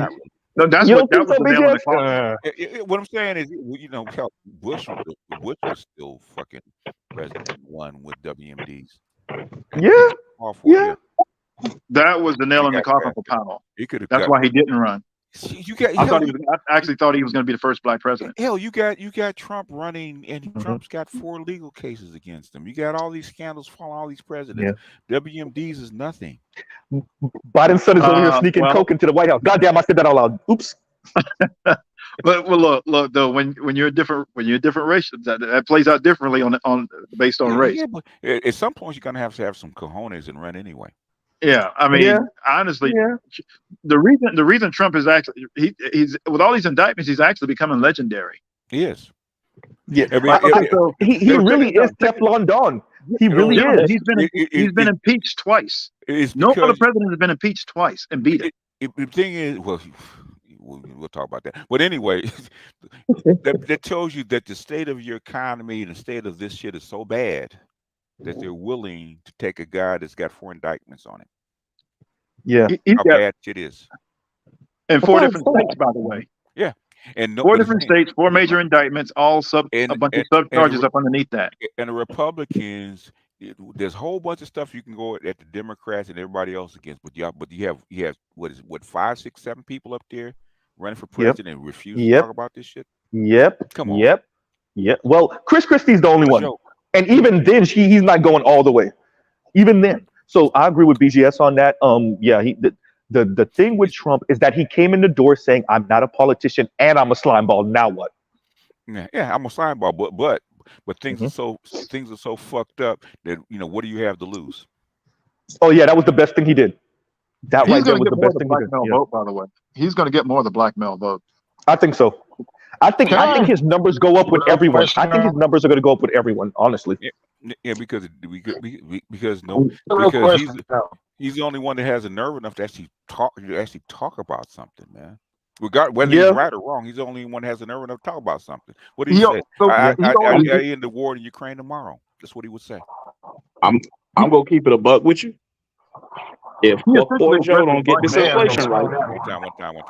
Wait. Better you go ahead and then I think who's Leon. Yeah, I'll be quick. I was just gonna say, real talk. He's gonna get a second term if Fuckboy Joe don't get this inflation right, and if these gas prices don't fall.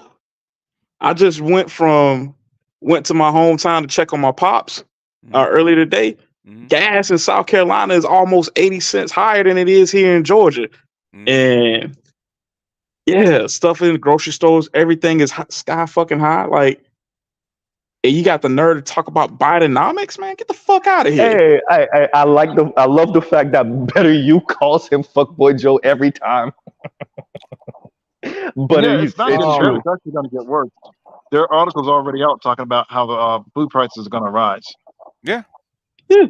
So I mean, but we've been knowing this. Shout out to the brother Louis Conyer. He's been telling us about them food prices. And basically you going up against the bricks that's sitting on all the fuel. All they have to do is turn down the tap again. Well, BGS, my thing is like we're pumping more gas than we naturally do, right? But we're giving it to Europe. So my question is, when does Europe's winter end? When does it end? It hasn't started. Was it like April or something like that? No, like March, something like that. Yeah. March. Okay. Yeah. So then, how many more months until they elect the president after that? Because what I'm saying, if the gas prices will go down after Europe's winter ends, you know what I'm saying? Okay. And when do they elect the president? So November. November. Yeah. I see what you're saying.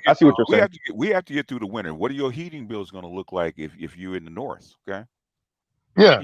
Yeah. I agree. So all of a sudden in March when gas prices go down, you're going to forget? that you got this big ass $1,000 heating bill over the winter time? You gonna forget? But I see where Leon is saying, because if the election's in November, is your memory long enough to remember that bill, which I think it is from March? You see what I'm saying? Yeah. Okay. I think that's what Leon is saying. Yeah. So if you got kicked out of your house, okay. You see, now you're going all the way with there, BGS. You're unemployed. Your food prices are sky high. Your fuel, your gas is sky high. Your energy cost to heat your home is sky high, and you have to go through 6-7 months of this shit. And all of a sudden, come March, when gas prices go down and food prices actually stabilize, you're gonna be all cheery. Okay. Don't forget you're competing with unskilled and undocumented workers. And you didn't do shit about them goddamn student loans. Oh yeah. Look. Look. They haven't even kicked in yet. BGS, I'm not gonna lie, that right there, no, the lefties are better. You want to explain it? Like, niggas is, I don't even know the word. Niggas is incensed. They're incensed. Like, bro, when it comes to student loan, and it's really women, they're livid. Nigga, you ain't gonna do nothing about these student loans? All right, go ahead. I ain't even gonna say that, because I got degrees. It's one of those things, like for my generation, and granted, when people talk like this, I feel like everybody kind of takes a little bit of offense, like, I didn't have it the best or the easiest coming up, and it's not to discount any of that, but for our generation, there was a social contract, essentially, like, hey, go to college, you get this great paying job, you have, basically, that'll put you on Front Street to the easy life. I would say that I'm somebody who's fairly on the top side of that curve in terms of raw numbers, like income and career progression and whatnot. And I can say, like, yo, this inflation, even if you make it 6 figures, this inflation some bullshit, man. Hey, bro, like, this is just some bullshit. Y'all sitting there as an electorate, man, sitting by watching this shit go down. Let me say, to add on to, what baffles me. Y'all sit back and y'all believe whatever comes on the CNN and MSNBC. For us, it's not CNN. It's not CNN. Wait, real quick. It's not CNN for us. For us, it's alternative media on the interwebs, and you're correct, but it's not CNN. But yeah, you're right. What alternative media are you guys watching? Because I'm not seeing what you guys are watching. Niggas is watching Rational National. Niggas is watching TYT. Niggas is watching what else am I missing? The Hill, Breaking Points, PragerU shit. PragerU. No, niggas is watching PragerU. Yeah, yes, they are. Yes, they are. Yeah, I'm not on PragerU, man. Jesus Christ, PragerU. Hey, wait, BGS, you were stuttering. Wait. I'm not stubborn. No. I'm saying, because like I could tell you, like, wait, what PragerU? Y'all taking that serious? Some people are. Do you know like no serious shit? Have you ever watched any of Dennis Prager's old shit? Yes. You know, Dennis Prager is not that far from being, a fascist. You know that, right? Yeah, I know that. But the people that watch him on some serious shit, I don't think they care. I don't think it's a lack of. Let me put it this way: there are ignorant people that are watching that because they want to get back at their purple hair wearing feminist girl cousin, right? Like, duh. But for others, I don't think they care. They would much rather hear that, and especially for the men, feels a sense of masculinity listening to these weirdos, right? And this is not even just right leaning. This is like off the table, like BGS said, fascist shit, right? Like you done fell off the goddamn spectrum. But they rather that shit than what they feel might be than what they think is coming from the left, which is the trans agenda and the weirdo rainbow shit. So Elon Musk was correct, huh? This is empire collapse vibes, huh? I mean, I do think. I mean, okay. Part of the debate, Chris Christie said something about like not being afraid of innovation and technology, and like that. The way that hit me was that we do have people that are afraid of like quote unquote progress, and like this shit's too scary. I don't like where the fuck this is going. I'd rather go backwards. So in other words, every time they progress, you get backshafted. Are you going to be afraid of progress? Yeah. So in other words, every time they come up with something that takes your job, are you going to be kind of leery about progress? Yeah. Yeah. Because it I can understand. Yeah. Because it doesn't work for you. Can you Yeah. blame them? No. And for me, that's not the thing. I understand it. That's why I'm explaining. Like those people are the same people that they take PragerU shit more seriously and more literal, right? And for them, it's not it. They're okay. And mind you, these are the same people that vote for Trump with enthusiasm. Not the people that be like, well, I'm voting for him because of the taxes and because I own a business and because this looks better for me. No, the people that are voting for him with like that great enthusiasm, it's because it's like, yo, like I like the way this dude is speaking. Go ahead. So what's the difference between them and say the older folks watching CNN and Fox and all this kind of stuff? What's the difference? There's no difference. I don't think there's a difference. Yeah. I don't think there's a difference. And CNN and Fox and the Wall Street Journal and the New York Times still lead whatever PragerU and all the other rest of the folks say. They still do. Yeah. And I think those people are the ones who form these people's opinions. They do. Yeah, these people don't, because I used to work with some of these people, and like the second you put something on the table that they haven't really grappled with because they haven't gotten their talking points from one of these outlets, then everything just shatters. So, I've come into contact with these people. That's why That's why people don't like me. We just did it with the 14th Amendment. Come on, man. Just because he says it, there's a great. Okay, you know what? I'm like, okay, you know what? No, but this is the thing though. Vivek is able to say these things and go unchallenged. So, Crystal Ball pushed back on him, and actually, forget just push back on him, called out what he was saying, and then said, hell no, pretty much. But outside of that, like Vivek is saying these things, and he ain't getting pushed back like that. And remember, they should have called him an idiot when it came out of his mouth. I mean, like, but Nikki Haley has called him an idiot about his foreign policy ideas, especially when it comes to Ukraine. So he was called an idiot pretty much on stage. As soon as he said that about birthrights, right? Nobody called him an idiot outside. Tim Scott was like, Tim Scott didn't call him an idiot, but Tim Scott was like, hey, no. But nobody calls him an idiot. No one. He should have been called an idiot. So hey, smart ass, you gonna go change the Constitution too? Nobody said that. Yeah, I mean, like you're talking. Oh, you didn't hear BGS? Not only did he say that, he was talking about taking off the heads of like 75% of the federal. What do you say? I got it in the notes. Wait a minute. Let me make sure. Make sure it's the federal government. Yeah, 75% of federal employees.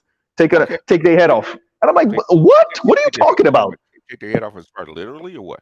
No, not literally. Let me fire them. Let them go. Okay, you can't do it. Shrink the U.S. government. Has Vivek actually, Ramaswamy actually noticed that this is not India? Because a lot of shit that he's talking about comes from his home country. You can do that. Yeah, that shit was shit. India's the largest democracy on the planet. In other words, basically, you can do that in India. Okay, that's kind of stuff. I don't know, BGS. Yeah, I don't think you can pull that in India either. No, you can pull that in India. Some shit like that will actually fly in India. It's not gonna fly here. You're not in India, sir. 75% of the population of the federal employees just let them go to shrink the government. Shit, I don't know. That shit would be a nightmare. You could in India. Shit, I mean, be often niggas. Go ahead. In other words, you could. I said, man, go ahead and try it. See what happens. Yeah. In other words, this whole country will down tomorrow. I think any democracy, maybe an authoritarian state, you might be able to pull that even then. But democracy, I don't see it. In other words, in any bureaucracy, right? We have to put paperwork and functioning. Right. If you shut it down, 75% of the people actually doing the job that actually do your paperwork and basically do this kind of functioning. They're not there. The federal employees are not there just to get a paycheck. They're doing something. Okay. And so I have two ways of addressing this.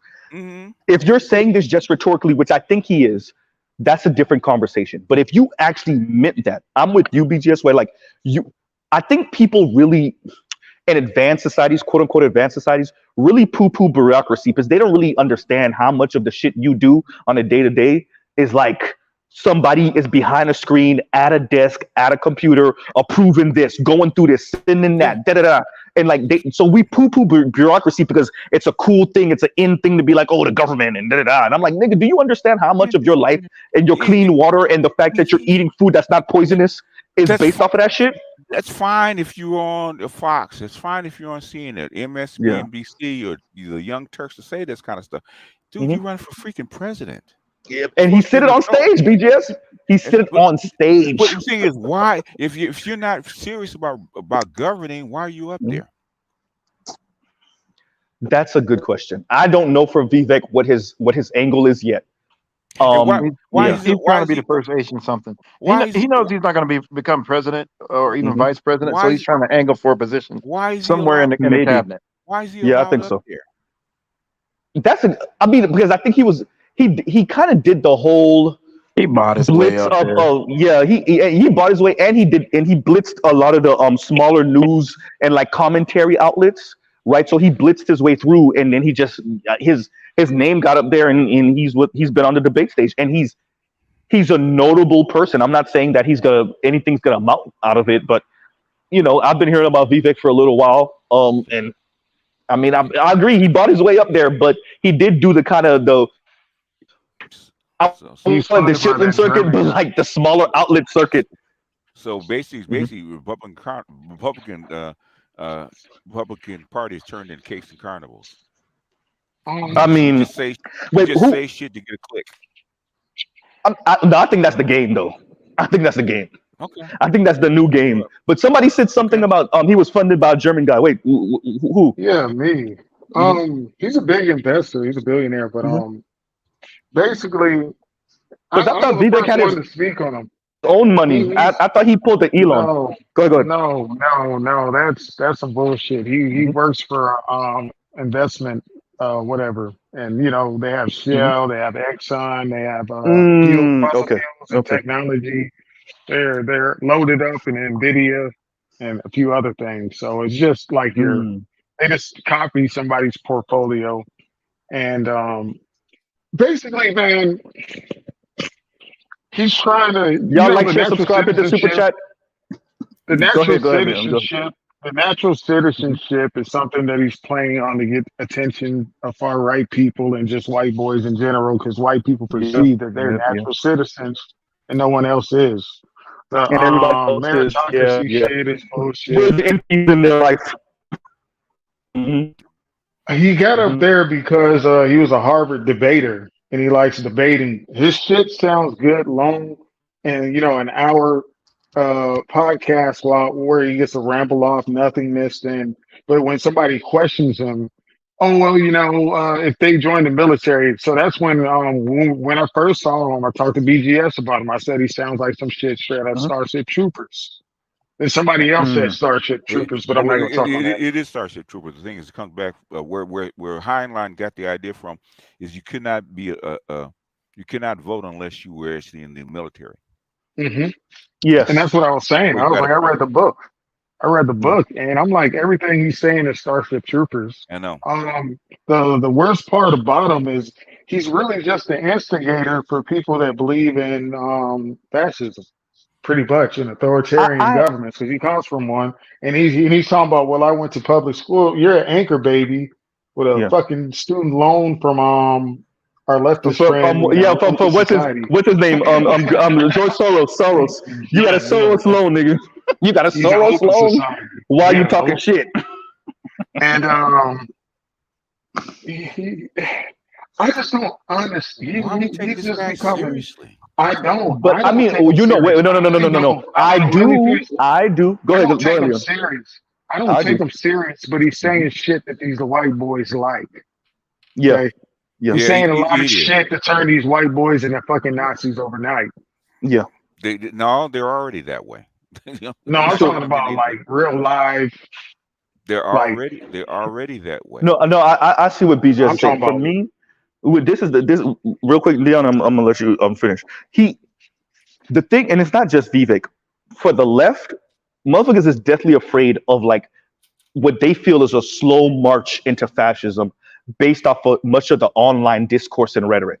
and it's a repeal of much of what's been happening over the past little over half century, where they feel like the women done moved up too much, LGBTQ done moved up too much, black people done moved up too much, and it is a white men are losing, and we've heard this, right? White men are losing the country. It literally, we're going right back to tiki torches. You will not replace us. Jews will not replace us, right? And calling black people the N word to their face. So like that is a real fear. So when you have a Vivek who's a brown man who's parroting some of the talking points off of fucking 4chan and freaking, you know what I'm saying? Like and Reddit, like it does give you cause for pause, because now you got, this is not Bobby Jindal. This is like extreme shit, right? And he's playing with this rhetoric. Go ahead. So when the fucking fascists come to take your goddamn guns, are all those white boys gonna give them up?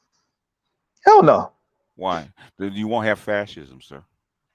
Yeah. No, see, he's talking for the white boys. They're not taking shit, bro. That's not what I was saying. Okay, fascism depends on authoritarian, obedient populace. You do not have that. You can't even get them to wear freaking masks during COVID. True. Fascists are anti-liberal. Yes. Okay, this is a very, very liberal country from its founding. You're not going to. I don't think these people want that for themselves. So hear me out. That's what I'm saying. It's not for them. It's exactly. It's we need to push you backwards, not us. Right. So if we could take the guns out of your hands, if we could limit you, right? We limit you. You know your place, right? Not for us. But and I think so. What Vivek is speaking, he's speaking to a sentiment that these people have, not for them and themselves, but for all the others, right? And hearing a non-white person speak this way, it turns them on, right? It turns them on, and I don't know how they square the round peg of like you're saying, like going from the rhetoric to implementing it on other people, but not you. Like I don't see how they get through that. But so are all the women going to go for this shit, including theirs? Fuck no. And like I heard you when you were saying, and you're 100% right, that women are the larger voting bloc. Obvious, like 55-45. So you're right about that. So the women ain't going. The women ain't going. They're not. I want to add. I have a different opinion. The more unemployment goes up for guys, I think women are vote to take niggas' guns away from them. I'm sorry. How you gonna vote to take Negroes' guns from them? Democratic states and well, look what they did. For my shit is an SBR now. Okay. I spent that $200 extra to keep mine on there. No. That's not what I asked you, sir. How are you gonna take them away? Under what circumstance? Especially under this Supreme Court, by the way, because you just saw what the point. Go ahead. You got a point. Said. So in other words, what law are you going to pass to take a citizen's guns away from them? Because that's what you're going to have to do. We got about 20 minutes, everybody. You got to make black people non-citizens. How you going to do that? Oh yeah, that's what I'm saying. That's why he's full of shit. But I think I just see like unemployment going up and them arresting people for anything, and that's going to get your rights taken. And so in other words, you saying we're going back to the 80s and 90s? No. You have to go back to 1861. Yeah, I don't see it. Okay. You mean when Lincoln was on? Yes. Yeah. Nope. Yeah, I don't see it. All right, I agree with that. So I see BJ's point. I see BJ's, and that's why I made sure to say, like, for these people, it's not about them implementing this on themselves, but on you. And there's no way to square that, right? Not now. Maybe you could pull it out during Jim Crow, but not now, right? The idea sounds fine. Okay, sounds fine. The thing is, okay, what I want you to do is flesh it out for me. You got the idea? How they gonna do it? How would you do it? No, I'm agreeing with you, BJ. I'm saying this is the aspiration. Okay. I'm talking Leon. How you flesh it out for me? How you gonna make it come about? I use progressives. I use women. No. Those are terms. How you actually gonna? Do it policies physically. On the it. table.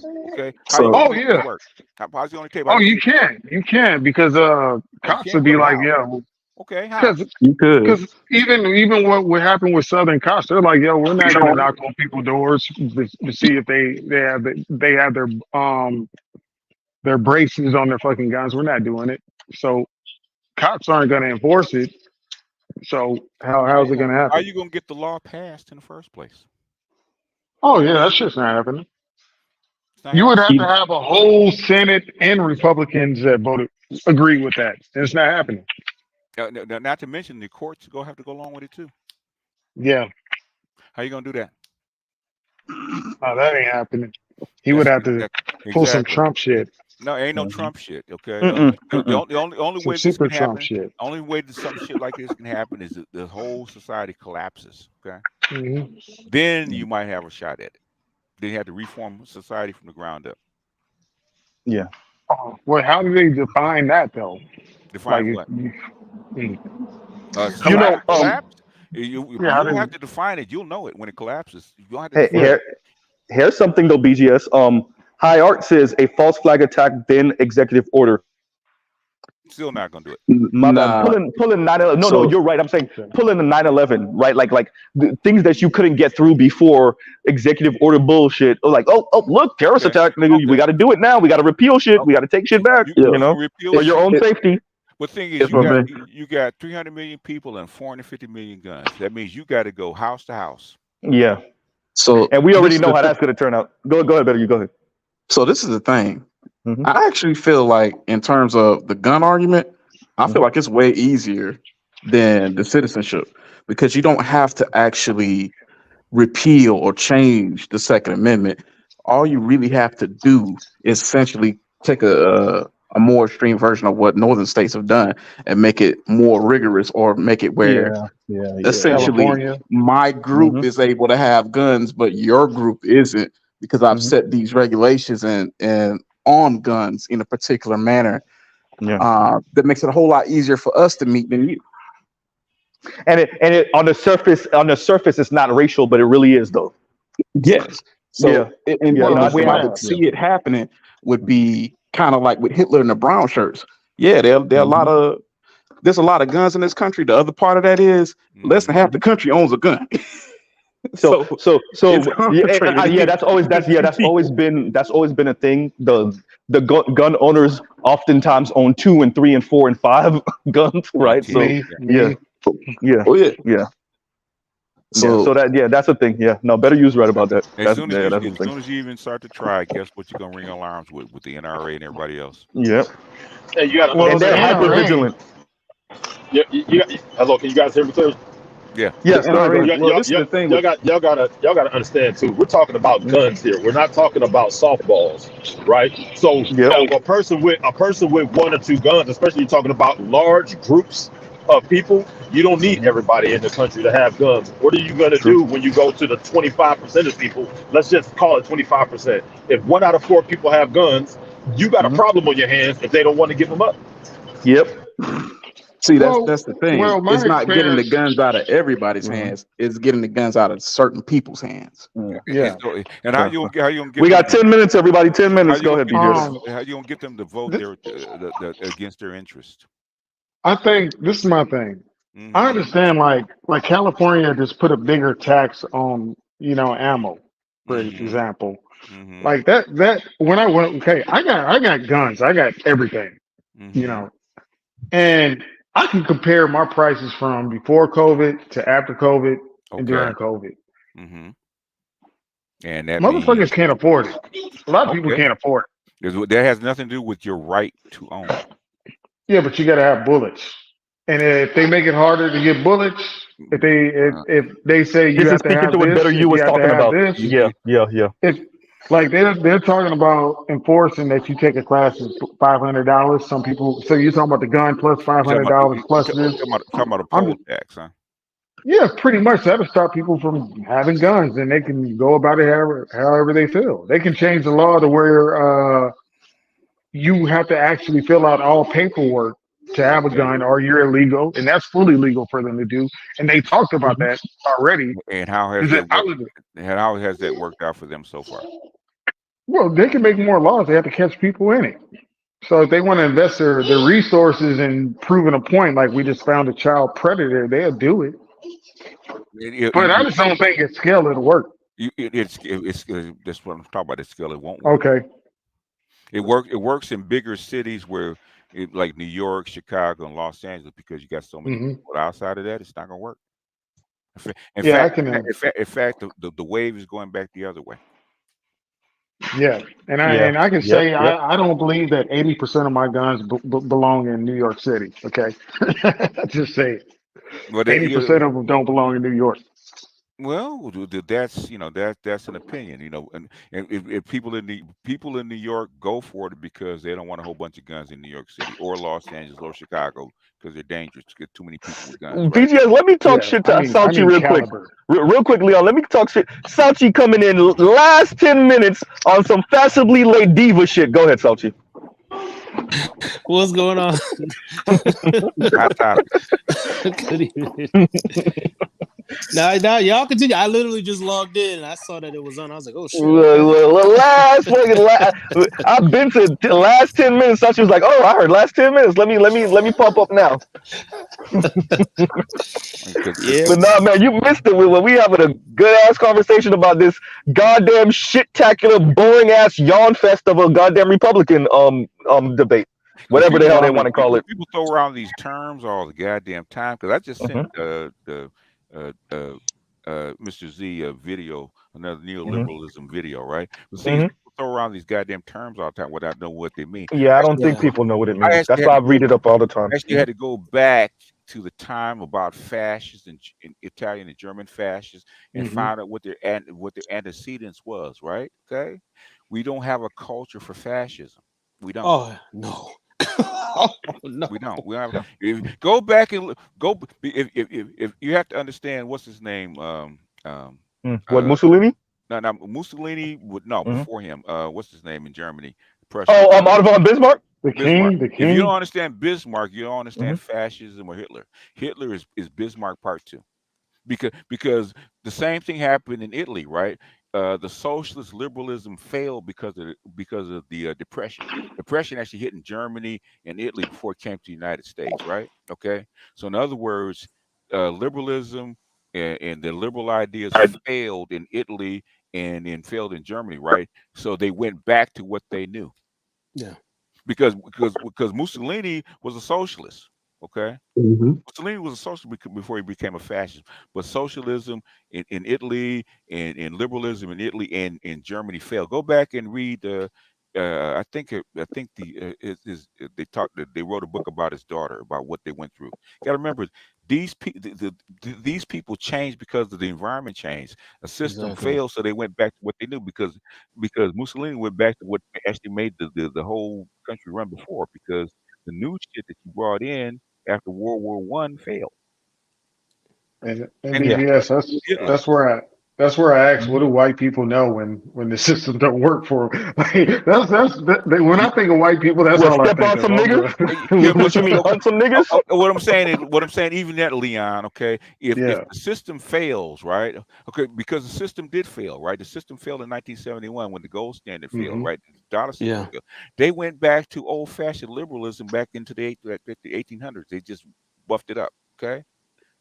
So neoliberalism came in after the FDR's Fabian socialist ideas failed after 50 years, right? It failed. So they had to have a new system. So what did they go back to? Did they go back to something new? No, they went back to the old liberalism, and they called it neoliberalism. They called it neoliberalism. So we call it conservatism, but it's neoliberalism. Okay. That's what they went back to. They buffed it up. They shined it up for the new era. But and what would the might makes right, authoritarianism, and modern times is rich people make right. Yes, and there you go. Which we right, but the thing is, the militaristic fascism is corporatism, and in the military actually literally the military with the state complex. Yeah. It takes over the state. Okay, so it's we ain't gonna go into that. But see, that's why I told you I always have BGS here. So literally, if you talk about fascism, I said if you're gonna throw it around, man, don't let these fucking limousine liberals tell you what fascism is. Go find out for yourself. And half the time when they talk about this shit, it's They say, well, BGS, we're gonna have fascism bullshit. Okay? Yeah, no, it's scare tactics. Like I told you, the left is some of them are, like you said, are just using it as a rhetorical like bullshit because they know you don't know what it means. But then the rest of them are deathly afraid, like like if we fucking around, we're gonna have like Hitler-esque shit in the U.S. Right? Like That I haven't heard that term seriously since the last recession. To be honest with you, I mean, I'm out in the public, so that just tells you, the times that we're in. Yeah. Like I said, I just, it's not a fact of what I'm saying. I look at it like it's liberalism for them. That's how. Nope. No, I get what Leon. No, you're right, BJ. But I get what Leon said, which is like freedom for me, none for thee type shit, right? Like yeah, you get pushed into fascist world, like fascist fucking hellscape, while I live free and So in other words, what you're saying is when they get pushed in the corner, they're gonna send blacks and the people of color back into Jim Crow. Literally, that's what I'm saying. Yes. Yeah, that's what I think. That's what I think. How I feel about it. No, but I'm not saying that's what I think will happen. I'm saying that's what their aspiration is. Yep. Yeah. Well, that's the aspiration. Yeah. Good luck with that. With the birth rates that they got. Yeah, exactly. Birth rates they got, the way the economy is fixated, the way the education is fixated, because if you're gonna go to Gulag and go through that kind of system, then there's shit that you got to give up. They don't want to give that up. Yeah, that's true. Individual rights. Yeah. And remember, there's a lot more Hispanic people in here. There's a lot of people, so I mean, they're just being absorbed. Yeah. So and I mean, by the way, I'm gonna say the same thing that I tell BGS about the ladies. Don't try to make it make sense. Right? It's the same. They in their fifis. All the facts over feelings, motherfuckers. Y'all bullshitting. Y'all do be in y'all feelings, right? And it's they're in their fifis about the fact that Heather is out here. Look, some long black slong, and so now they want to send you back into Jim Crow. That's what it is. No. Yeah. They want to maintain control, man. They don't, literally. You basically, and this is something I know. Shut the fuck up. We all you got, and you know it. And every woman I've ever been with try to control me because she's afraid I would leave, right? Hey, the same thing with the white folks. Hey, dear white folks, black people are the best thing that ever happened to you. We make your life a whole lot better from where you sit. Thank you. Taught you how to season your food up real nice. Right. Who would you judge yourself against if it wasn't for black people? You drain just hell. All your innovation comes from black people, because your culture doesn't support innovation. Niggas wouldn't even know what style is if it wasn't for us. Yeah, shout out Nathaniel Alexander. Who said that? What? Somebody said that black people create shit and be like, oh, well, here you go. I forgot who said that shit. No. Basically, okay, this is we actually talked about this on Gigi's channel. I think it was Gigi's channel, right? Basically, if you go back and you look at how cultures are formed, basically it depends on your environment, right? Okay, in Africa, in sub-Saharan Africa, right? You got 5 growing seasons. Okay. I learned that when I was down in Guatemala. You got 5 growing seasons, right? In northern climates, you got 1, especially in northern Europe. You got 1, okay? You cannot afford to innovate and make a fucking mistake, otherwise you're dead, okay? Yep. And the continent, Sauchi knows, because Sauchi knows what I'm talking about, right? You got 5 growing seasons. You make a mistake on one crop, so what? You go hungry for a few weeks, okay? You got another crop coming in right after that, right? In Europe, you got 8 months of winter, okay? If you don't get your crops in and get your food in and get it stored and all that kind of shit within 4 or 5 months, winter comes, you ain't growing shit. Yep. Yeah. And you cannot afford to make a mistake. So they don't innovate very well. What they do is they find out what works and they keep whittling away till they perfect it. So they'll take a rock and roll, okay? That was in the 40s and 50s, right? And they keep trying to, slice it away because they're trying to perfect it because that's what they know. This work, we're gonna keep doing it. Okay, classical music, same way. This works, so we're gonna keep on doing it, right? So what black folks is like, okay, we had blues, we got blues, we got bebop, ragtime, beatbox, all of them. All that shit, right? And so, okay, we're tired of this. Okay, we got something new over here. Next. Same thing with rock. When black folks created fusion, right? They took James Brown, they did the rock and roll, they took R&B, they fused it all together, new brand of music. It happened for a whole decade. That's what we played, right? Okay, and then we got tired of that shit. Okay, we're gonna remix this shit into rap and hip hop. Okay, and rap and hip hop has gone through how many generations of, even now we got mumble rap and subculture shit. God damn. What is it, drill you got drill, you got crunk, you got everything. You got everything. Yeah. We get tired of it. Okay, this is old. We need something new. And black folks are always innovating because they don't care about what went behind them, because they're actually trying to innovate into something new because that's our culture. White folks say, okay, what actually worked the best? Okay. What actually worked the best? We're going to take what worked the best, we're going to put that together, and we're going to keep doing it for the next 40 years. Yeah. It's like a rock and roll is still around after, with some almost 100 years later, right? Is because it works. It works for us. We're going to keep doing it until it doesn't work anymore. That's what they do. Oh, that's why country music comes around every 4 years. Makes sense. Country music is actually, in fact, I was arguing. I'm talking shit. Oh, no, that's why they got that small town shit. Because it worked, right? In fact, country music is the fork of the blues. They came from the same root. Okay. Country music is blues for white folks. That's all it is. Yeah. Yep. And guess what? 100 years later, they still have it. Yeah, but they're going through different iterations. I watched a couple of videos of country music listeners lamenting like the iterations of country that are taking versions of hip hop. They went through their snap era, they went through their bro country era, like which you can see it's being influenced by our shit too. Yeah, yes. Right. So yeah, snap there, like I said, and so they're going through it too. They take what works, they take our shit that works. It's okay. This really worked for 10, 20 years. It's solid. Let's use it now.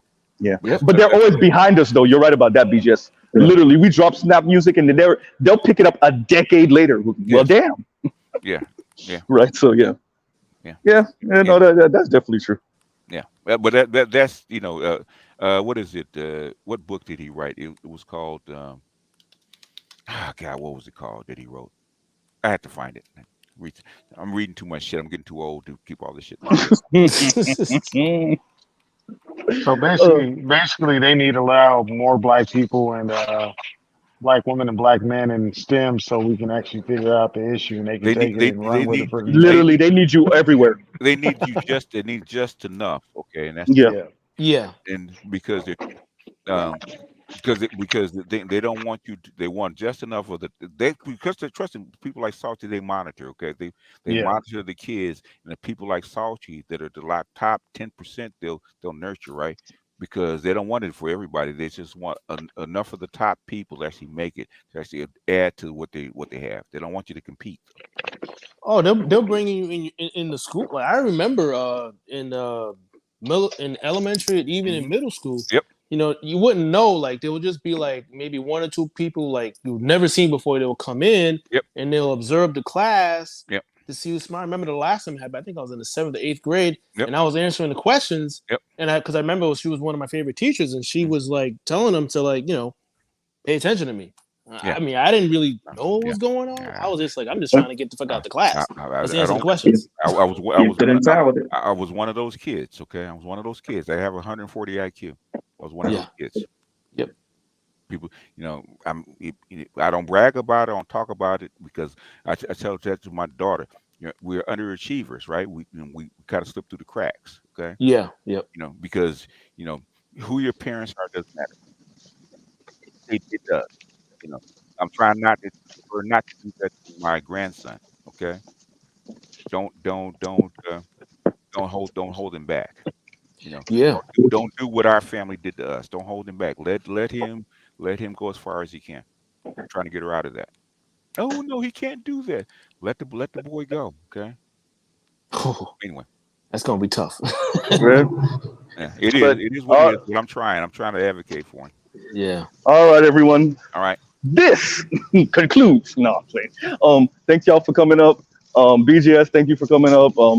This is what a debate looks like. This was a conversation about politics and history and all the other stuff looked like. Unlike what the hell we saw a couple nights ago. Yawn. And that's Saturday Night Live, man. It's entertainment. Bro, it really was. But this is the thing, BJ. It wasn't even entertaining entertainment. For white folks, it was. It was exactly. It was entertaining to the right people. Right, like that's why they say DC is the Hollywood for ugly people. That type of shit, right there. Anyway, that's why they say that shit. Yeah, right. That's so, funny. like, did you get the curtains back, Z? Oh. Did I get the what? Did you get the curtains back, Z? Well, exactly right. The fact that they said that shit to Nikki Hale, I'm like, what the man? If y'all don't get y'all layman's asses off the goddamn stage, anyway. On that note, man, we'll pause right here. Love, peace, and chicken grease. Go ahead, BJ. Go ahead. Hey, cut the crap, man. Cut Rand Paul a check and have him run, okay? No, man, no, that's too much of an actual politician that's actually gonna maybe try to do something. Anyway. And him being a politician is not really based off of his ego and the fact that he want name notoriety, right? So that part. Okay. Anyway, on that note, we'll pause right there. Love, peace, and chicken grease. Y'all go check out other Black Manosphere content, other non-Manosphere content. All right, everybody. Mr. Z out. Yeah, check out the video I just sent you, Mr. Z. Okay. I'll actually listen to it. Well, I can't do it now. I'm about to meet up with my boss, but after that, I'll listen to it. All right. Later.